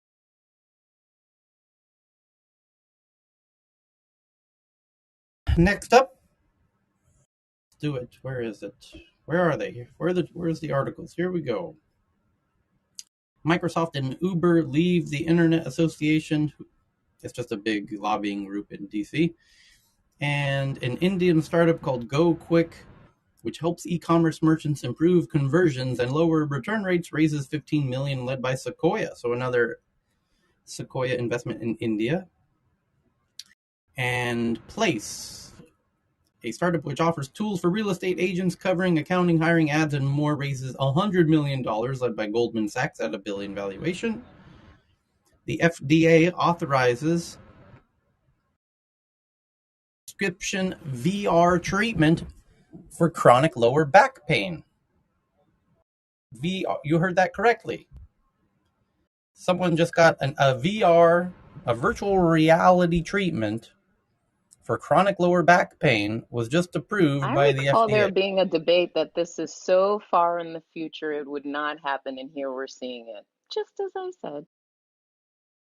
FDA approval for VR treatment of chronic lower back pain. And Bloomberg has a new one that just came in. They say they have sources that BlockFi faces SEC scrutiny for offering high interest rates for lending out crypto in Texas and New Jersey, and others are already investigating BlockFi. Tyler, I think John has a comment regarding the back pain treatment Go by ahead, VR. John. Yeah, very quickly. Walter Greenleaf, who's one of the pioneers in medical VR, just last week published the first sort of case study of all of the VR uses in healthcare. It's excellent. And I don't believe it's available yet on Amazon. You can find it on Amazon, but they don't have copy to distribute. But anybody interested in medical uses of VR, Walter Greenleaf, Stanford professor, one of the pioneers in the space, invented physical transfer, which is amazing. That is the new reference Bible for VR and healthcare. Okay. The Wall Street Journal says they have sources that Republican FTC commissioners feel excluded under the current leadership of Lena Khan. Lena Khan rejected the claims in an agency-wide memo.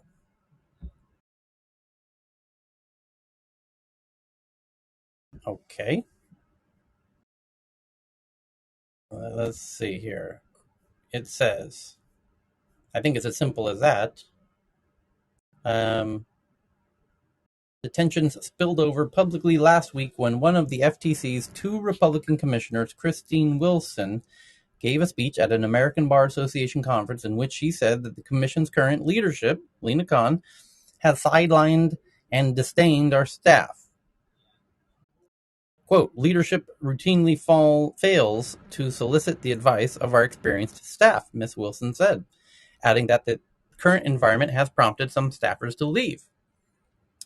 Following Ms. Wilson's speech, Ms. Khan sent out a commission-wide internal memo to address, quote, commentary about the environment at the agency, saying she cared deeply about the FTC's mission and the staff. Quote, I know that there are still many relationships and bridges to build, and I am eager to do so as we chart this path forward together. Ms. Khan, whose early professional career has included stints as a professor and a congressional staffer, is leading an agency of more than 1,100 people, most of whom are working remotely during the pandemic.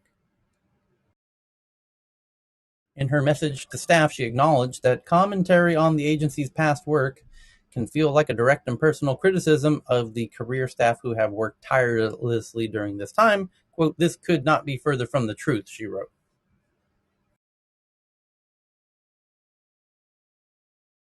Okay. Next up,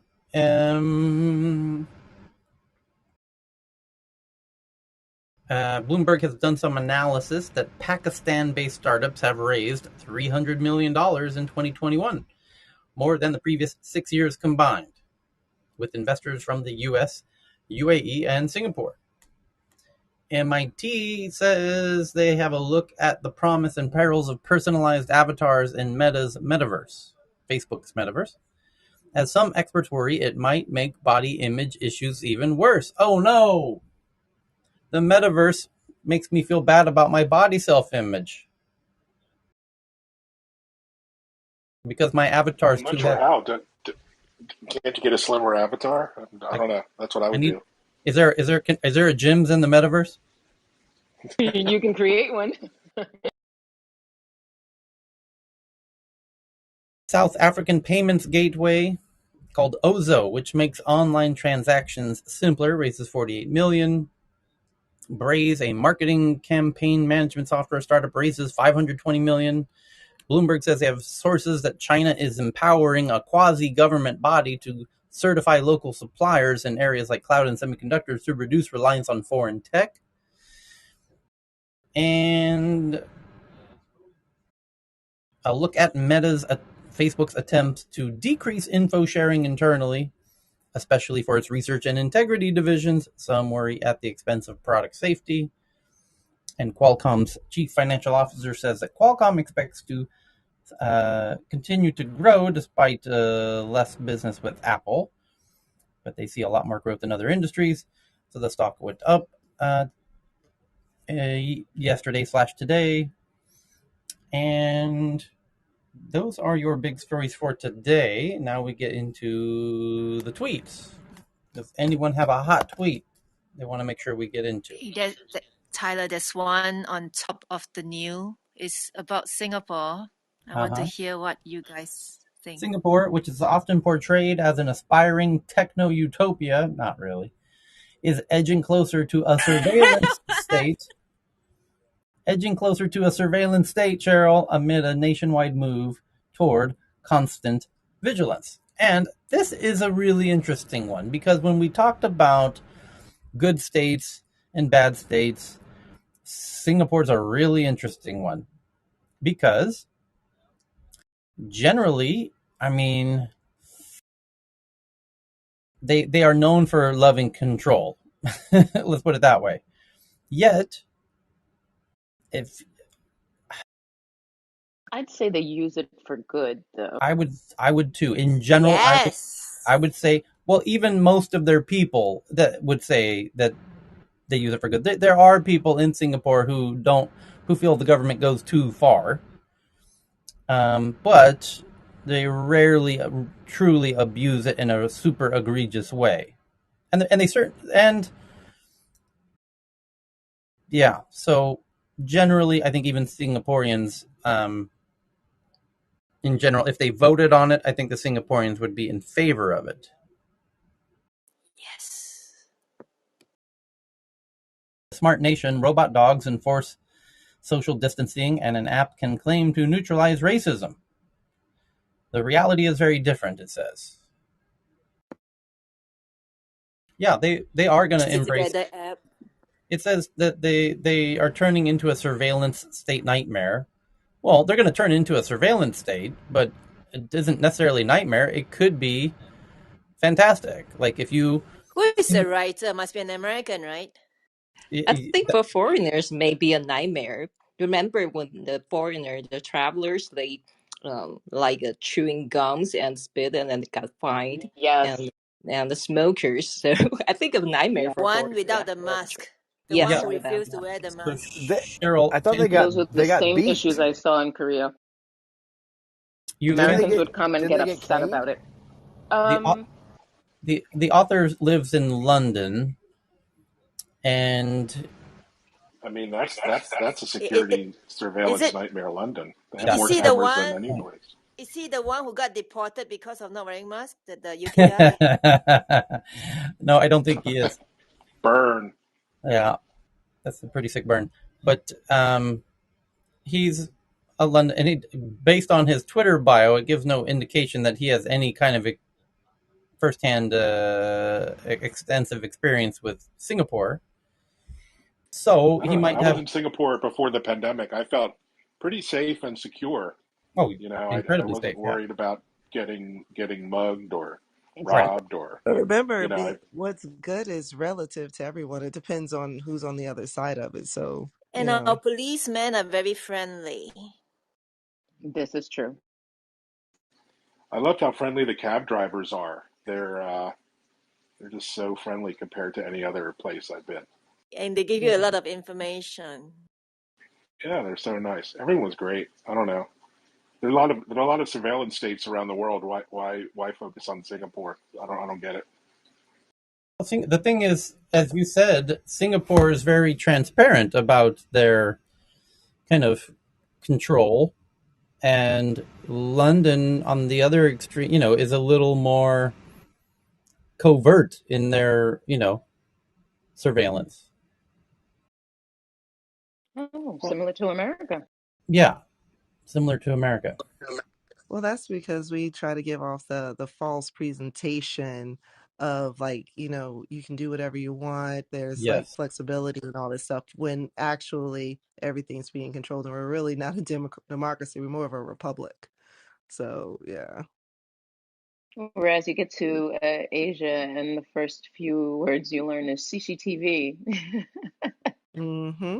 Yeah, that's what it's like. It's relative about how much like cameras, how much use cameras can be. Because I've been with different citizens, and a lot of the citizens in many areas really love it, especially when you go in certain parts of Baltimore City. I don't know if anybody's ever been certain I grew areas. They up have in like the blue. Baltimore City. I They know have like Baltimore the well. yeah, so like the blue lights and all that stuff. Those are indicating that those are surveillance areas because of certain activity. And the locals there, they're happy for it. Because I've seen some crazy things on camera that people are doing, and some of them know the camera's there and they do it. So it's pretty much damned if you do, damned if you don't. All we can do is make sure we put protocols in place to make sure that they're not being abused.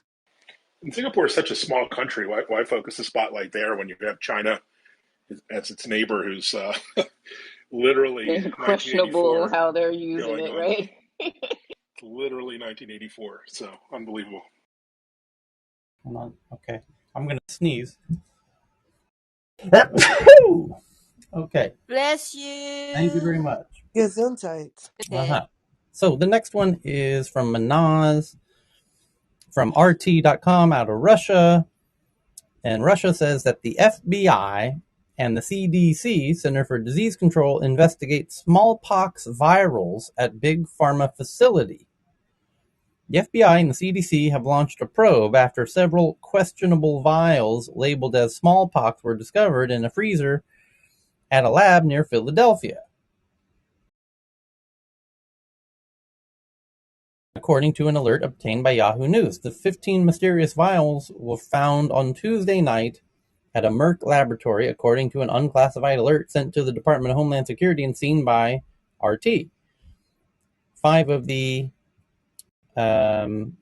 ampules carried labels reading smallpox, while another 10 were said to contain Vaccinia virus and the source of the modern smallpox immunization. The vials were reportedly secured immediately, and the facility was briefly placed on lockdown.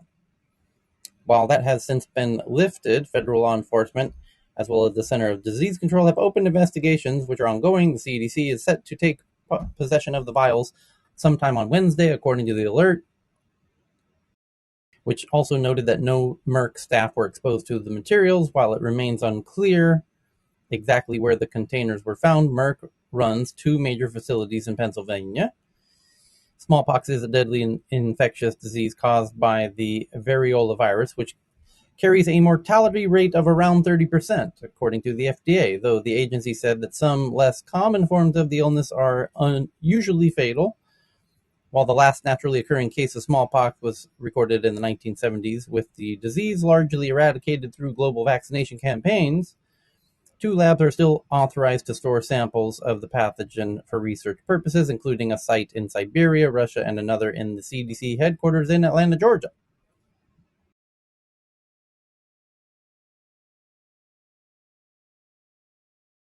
Oh, so Okay. they're not supposed to have it. So that okay, I was trying to figure out what was in. I was like, Yes, it's there a were. lab. Yeah, I'm intimately familiar with this issue. um, there will It's previous. interesting that Bill Gates warned last week of a smallpox terror attack. That's what I was Um, going to say. Yeah, that's yeah, precisely. he's trying to raise funds, isn't he, to set up more research. Well, Yeah, George Church, one of the top pioneers in genomics, has declared this inevitable long ago. So getting vaccines produced at scale soon is a really, really noble endeavor. so I'm just looking this up because I had not heard about the Bill Gates warns of smallpox terror attacks as he seeks um, research funds. Now, It might have this been is very, last week. yeah, this is November 9th, and this is very interesting because if you've been with us in Tech News regularly for many months, you know I've said exactly this, that Bill Gates is worried about smallpox. I've said that multiple times over many months. And I have my own personal story in this uh, with George Church, as our friend John just said. And let me reiterate, this is absolutely worth hearing this story. So I was uh, invited to participate and attend this incredibly exclusive event at SpaceX headquarters in Los Angeles in the SpaceX boardroom one weekend. This is about 8 years ago now, 7.5 years ago. And in the room were Elon Musk, uh, Nathan Myhrvold, who's Bill Gates' closest friend in life, a multi-billionaire who was the kind of technical genius at Microsoft during the golden era of Microsoft, and a very eccentric billionaire genius. And Larry Page, the co-founder of Google, Nassim Taleb, the author of The Black Swan, Danny Hillis, the creator of the RAID server architecture that the entire cloud internet that we know today exists on, and a few other interesting people. Sean Parker, the creator of Napster, who was the first president of Facebook, etc. And Ari Emanuel. Um, anyway, and then George Church and Craig Ventner, the two kind of the LeBron and Michael Jordan of genetics, were both the main speakers, and they both said separately on separate days, Saturday and Sunday, we were there for 2 days, that what they want this room of billionaires and myself to understand is that in the very near future, the cost of genetic editing will drive down to incredibly low prices, which will enable people to reconstruct smallpox. And we all gasped and said, well, what can we do about this? And they said nothing, except Gates isn't willing, he's got the resources to do something about it. So Nathan Myhrvold, who is Bill Gates' very closest friend in life, was in that event for the weekend. And so it was shortly after that, because this was 2014. In 2015, Bill Gates did a TED Talk at TED on the main stage saying, we need to get ready for a massive global pandemic. And that TED Talk is very well known now because during COVID, people said, oh my God, Bill Gates said in 2015 at a TED Talk that a pandemic's coming. How did he know? And 100 news outlets interviewed Bill Gates to ask him, how did he know a pandemic's coming? And he says, this isn't the pandemic I was talking about. And he says, we're actually very lucky because it could have been a whole lot worse. Because he knows exactly what I know because we both learned it from the same people, which is George Church and Craig Ventner. So I moved to Thailand to prepare. Hello from Thailand. Well, actually from Sweden today. But I live off the grid in a fully apocalypse-ready environment in Thailand. So precisely because of this. And Bill Gates is taking a more proactive approach and is trying to build up the defenses now that mRNA vaccines exist. A remedy or a vaccine for whatever engineered smallpox should happen could be created expeditiously, and the question is the distribution. And he's very focused on this, and he's not playing games. But what's interesting is I've been listening to Bill Gates interviews ever since then. And in every interview he's ever done, he's hinted at very cagedly this possibility of a smallpox pandemic. And from time to time, he does even use the word smallpox over the years. And more, as we get more and more closer to 2021, he gets more and more obvious. And now he's just let the whole cat out of the bag that this is what he's been worried about. And this is what the TED Talk was really all about. This is what George Church, Craig Ventner, Bill Gates, and everyone's really, all the billionaire geniuses are worried about smallpox. And he legitimately does want to raise funds because he has a plan for how to minimize the damage. And the Gates Foundation already has been spending billions in R&D and setting up a kind of network of facilities to distribute a vaccine expeditiously in the event of this. And he and I both think of COVID as an incredible rehearsal to expose the weaknesses and strengths that were exposed as a part of the pandemic of COVID, which has an incredibly low mortality rate, relatively, but yet it did effectively expose kind of the strengths and weaknesses in the system. The problem with smallpox is I don't think it has asymptomatic infections, so it's you can identify it. Whereas something like MERS, which is like COVID, it does, but it has a much higher mortality. So if you Right. were going to create a bioweapon, you would Correct. use something like MERS, which obviously was the research that was going on You would do at the both. Wuhan Institute of Virology. You would engineer the smallpox to have as long an incubation period as possible. Heaven forbid you could get it up to 60 days. No, but you don't need to do that because you've already got a virus with 60% lethality in MERS, Middle Eastern Respiratory Syndrome, which is basically another COVID variant, but more lethal. But it also manifests, it has asymptomatic infections. So then you would have a population walking around that are infectious but not showing symptoms. That's the reason why COVID is so difficult to control, Right. because there are people walking around with it that don't show any symptoms. With Right. smallpox, everybody would show symptoms, so it would be easier to control. Yeah. So as a bioweapon, it's not as effective as potentially, MERS, and also it's already been shown that you can in effect weaponize MERS, because that's what Andy Dasak or Peter Dasak and the NIH funded in the Wuhan Institute of Virology. So I wouldn't focus on smallpox. I would focus on COVID variants. I wanted to add, I had the room very recently with Alex uh, Hoekstra at Hoekstra,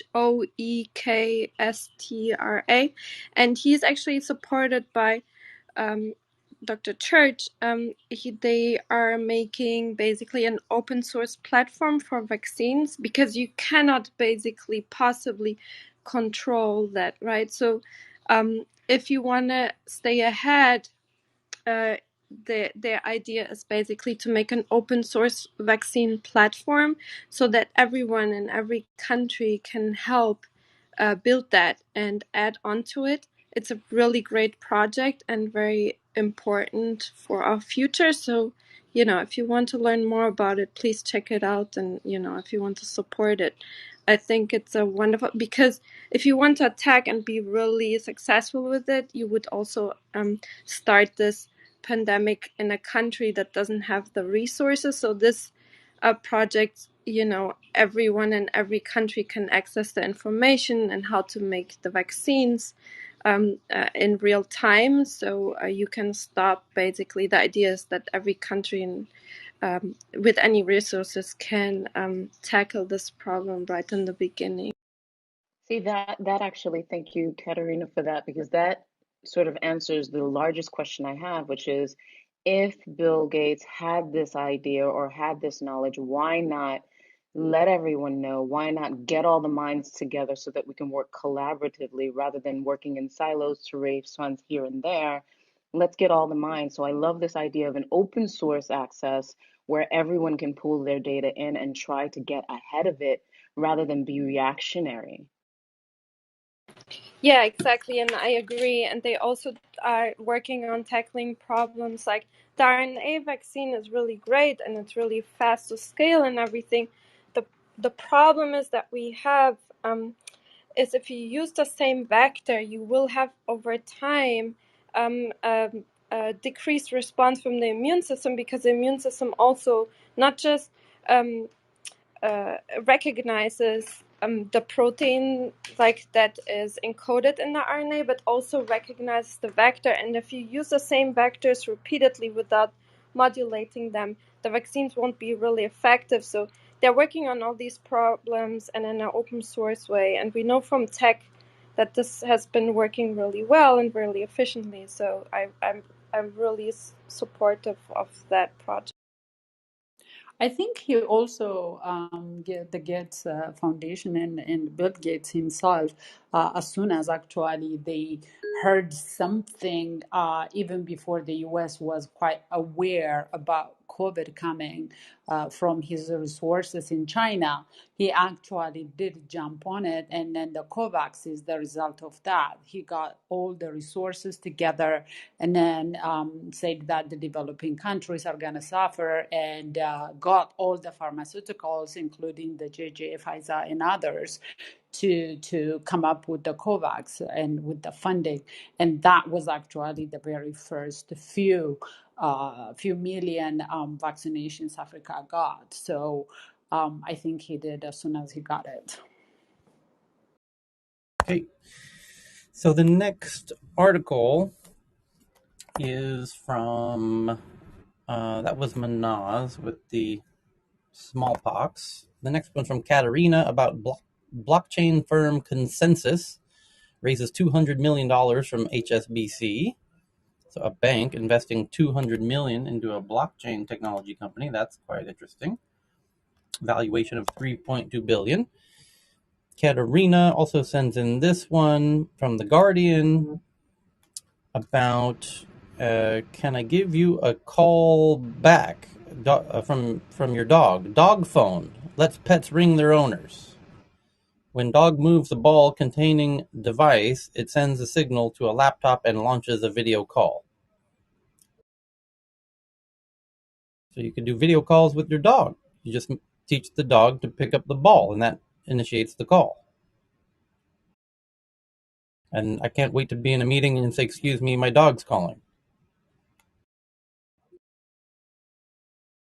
The next one is China is eyeing the metaverse as the next internet battleground.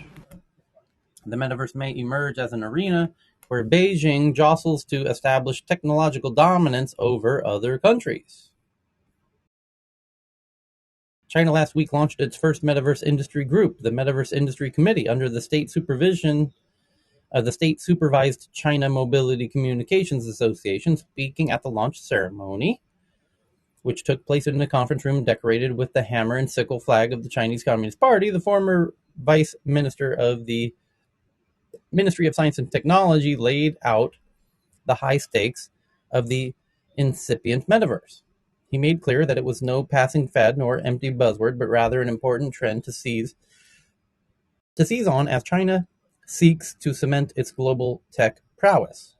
Quote, the metaverse will definitely become a wind vane of global technology development in the next decade, and will also become a new high ground of competition in the digital economy of all countries.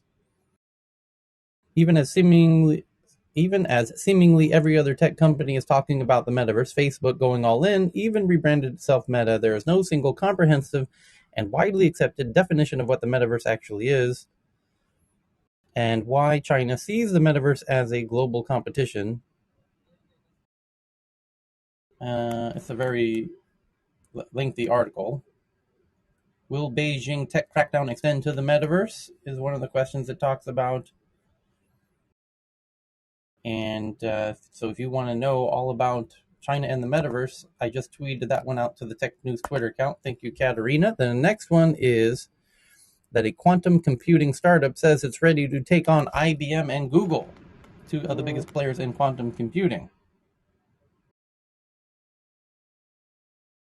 founded by MIT and Harvard scientists and funded by DARPA, QEra, the one that we read about, has built a 256 qubit quantum computer using its own unique architecture. There we go. Let's hope they're onto something good there. The next one. Well, be careful with what you hope for, because Yeah. potentially I'm sure there are many steps between here and there, but 256 bits would potentially let you find things like hash collisions. And if you recall, Bitcoin is based on SHA-256 hashes. Yeah. Could the next 9/11 be caused by drones? From Newsweek.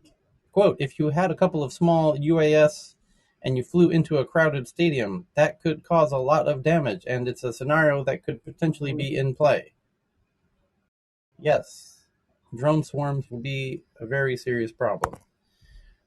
The next one, Tyler, yes. if you backtrack the whole 9/11 story, there were a lot of issues other than the actual issue. There were a lot of lack of cooperation and information exchange between FBI and CIA, and a lot of it got covered in the War on Terror documentary on Netflix. So I think people are now pretty much aware about those gaps, and something like this could never happen because the scenario is there. And there were actually attacks in WTC, leading a couple of attacks, small, minor, major, leading up to that event. And there was ridiculous amount of irresponsible stealth of information by CIA. They didn't share with FBI right point of time. So the next one is a video from our friend Evan of a drone delivery company. A new drone delivery company called Mana. Because Mana, it falls from heaven. That's kind of clever. MANNA, and it's an app. And you download the app, and then you can order stuff, and it will be delivered by drone. Here it comes. The next one, also a video, also from Evan, of solar sidewalks. You can generate solar energy from the sidewalk or driveway with durable solar panels that you can walk and drive on. And the next one from Katerina, from The Guardian, it says, revealed, the software that studies your Facebook friends to predict who may commit a crime, called Voyager, which pitches its tech to police, has suggested indicators such as Instagram usernames that show Arab pride can signal inclination towards ... So I just tweeted that one out. That's a little scary. Yeah.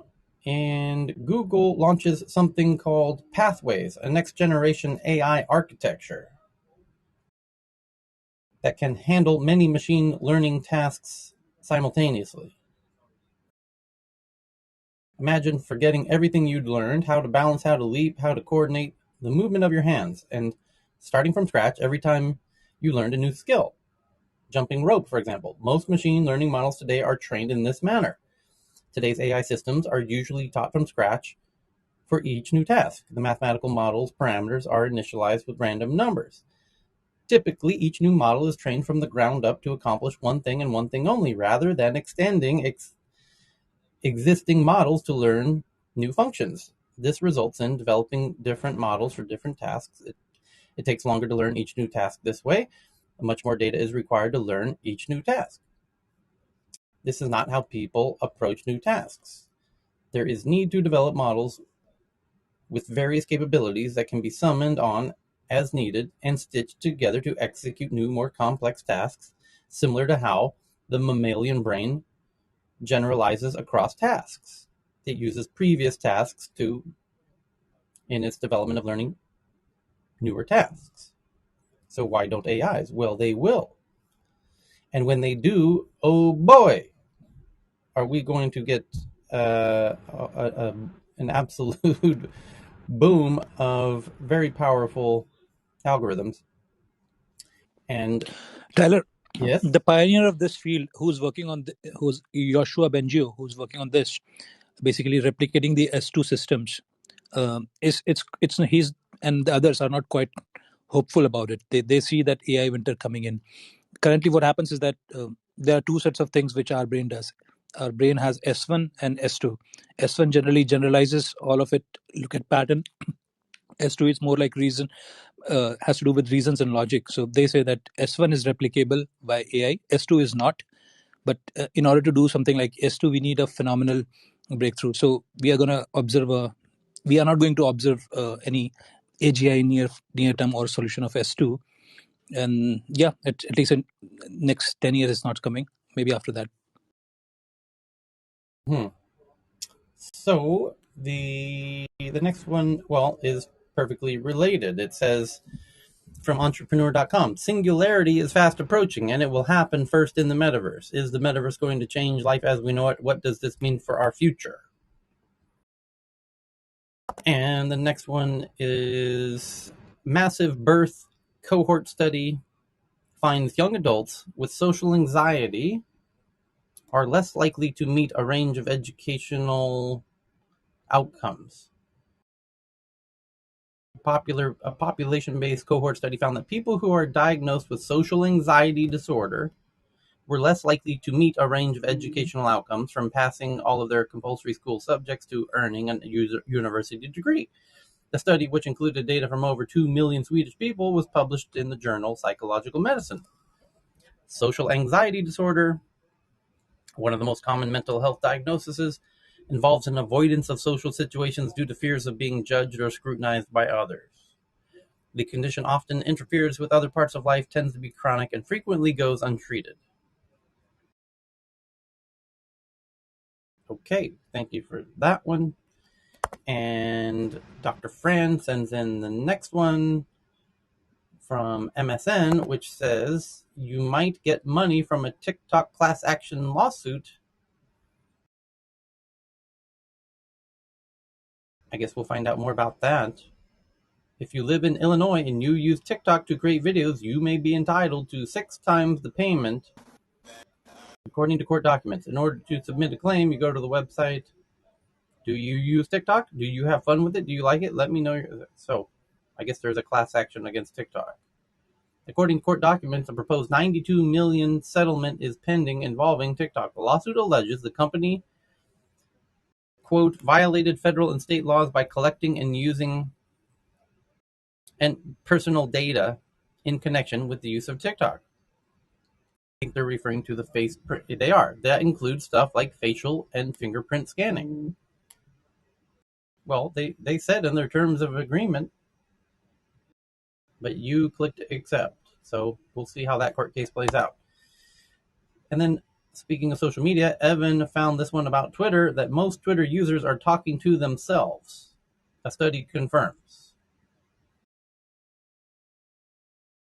So the top 25% of tweeters and the bottom 75% of tweeters is the focus of this study, where the top 25% of tweeters tweet 65 times per month with 230 followers. They follow 469 accounts and one retweet, where the bottom 75% of tweeters don't tweet at all, have 29 followers, follow 125 accounts, and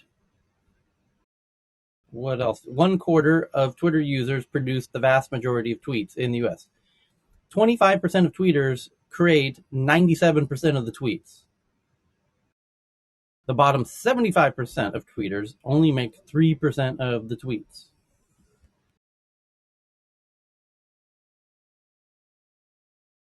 And Sweden to introduce a COVID-19 vaccine passports for indoor events with more than 100 people.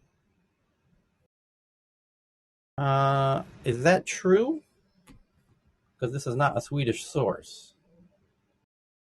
I can verify this very quickly. I don't think it's true. I've not heard this.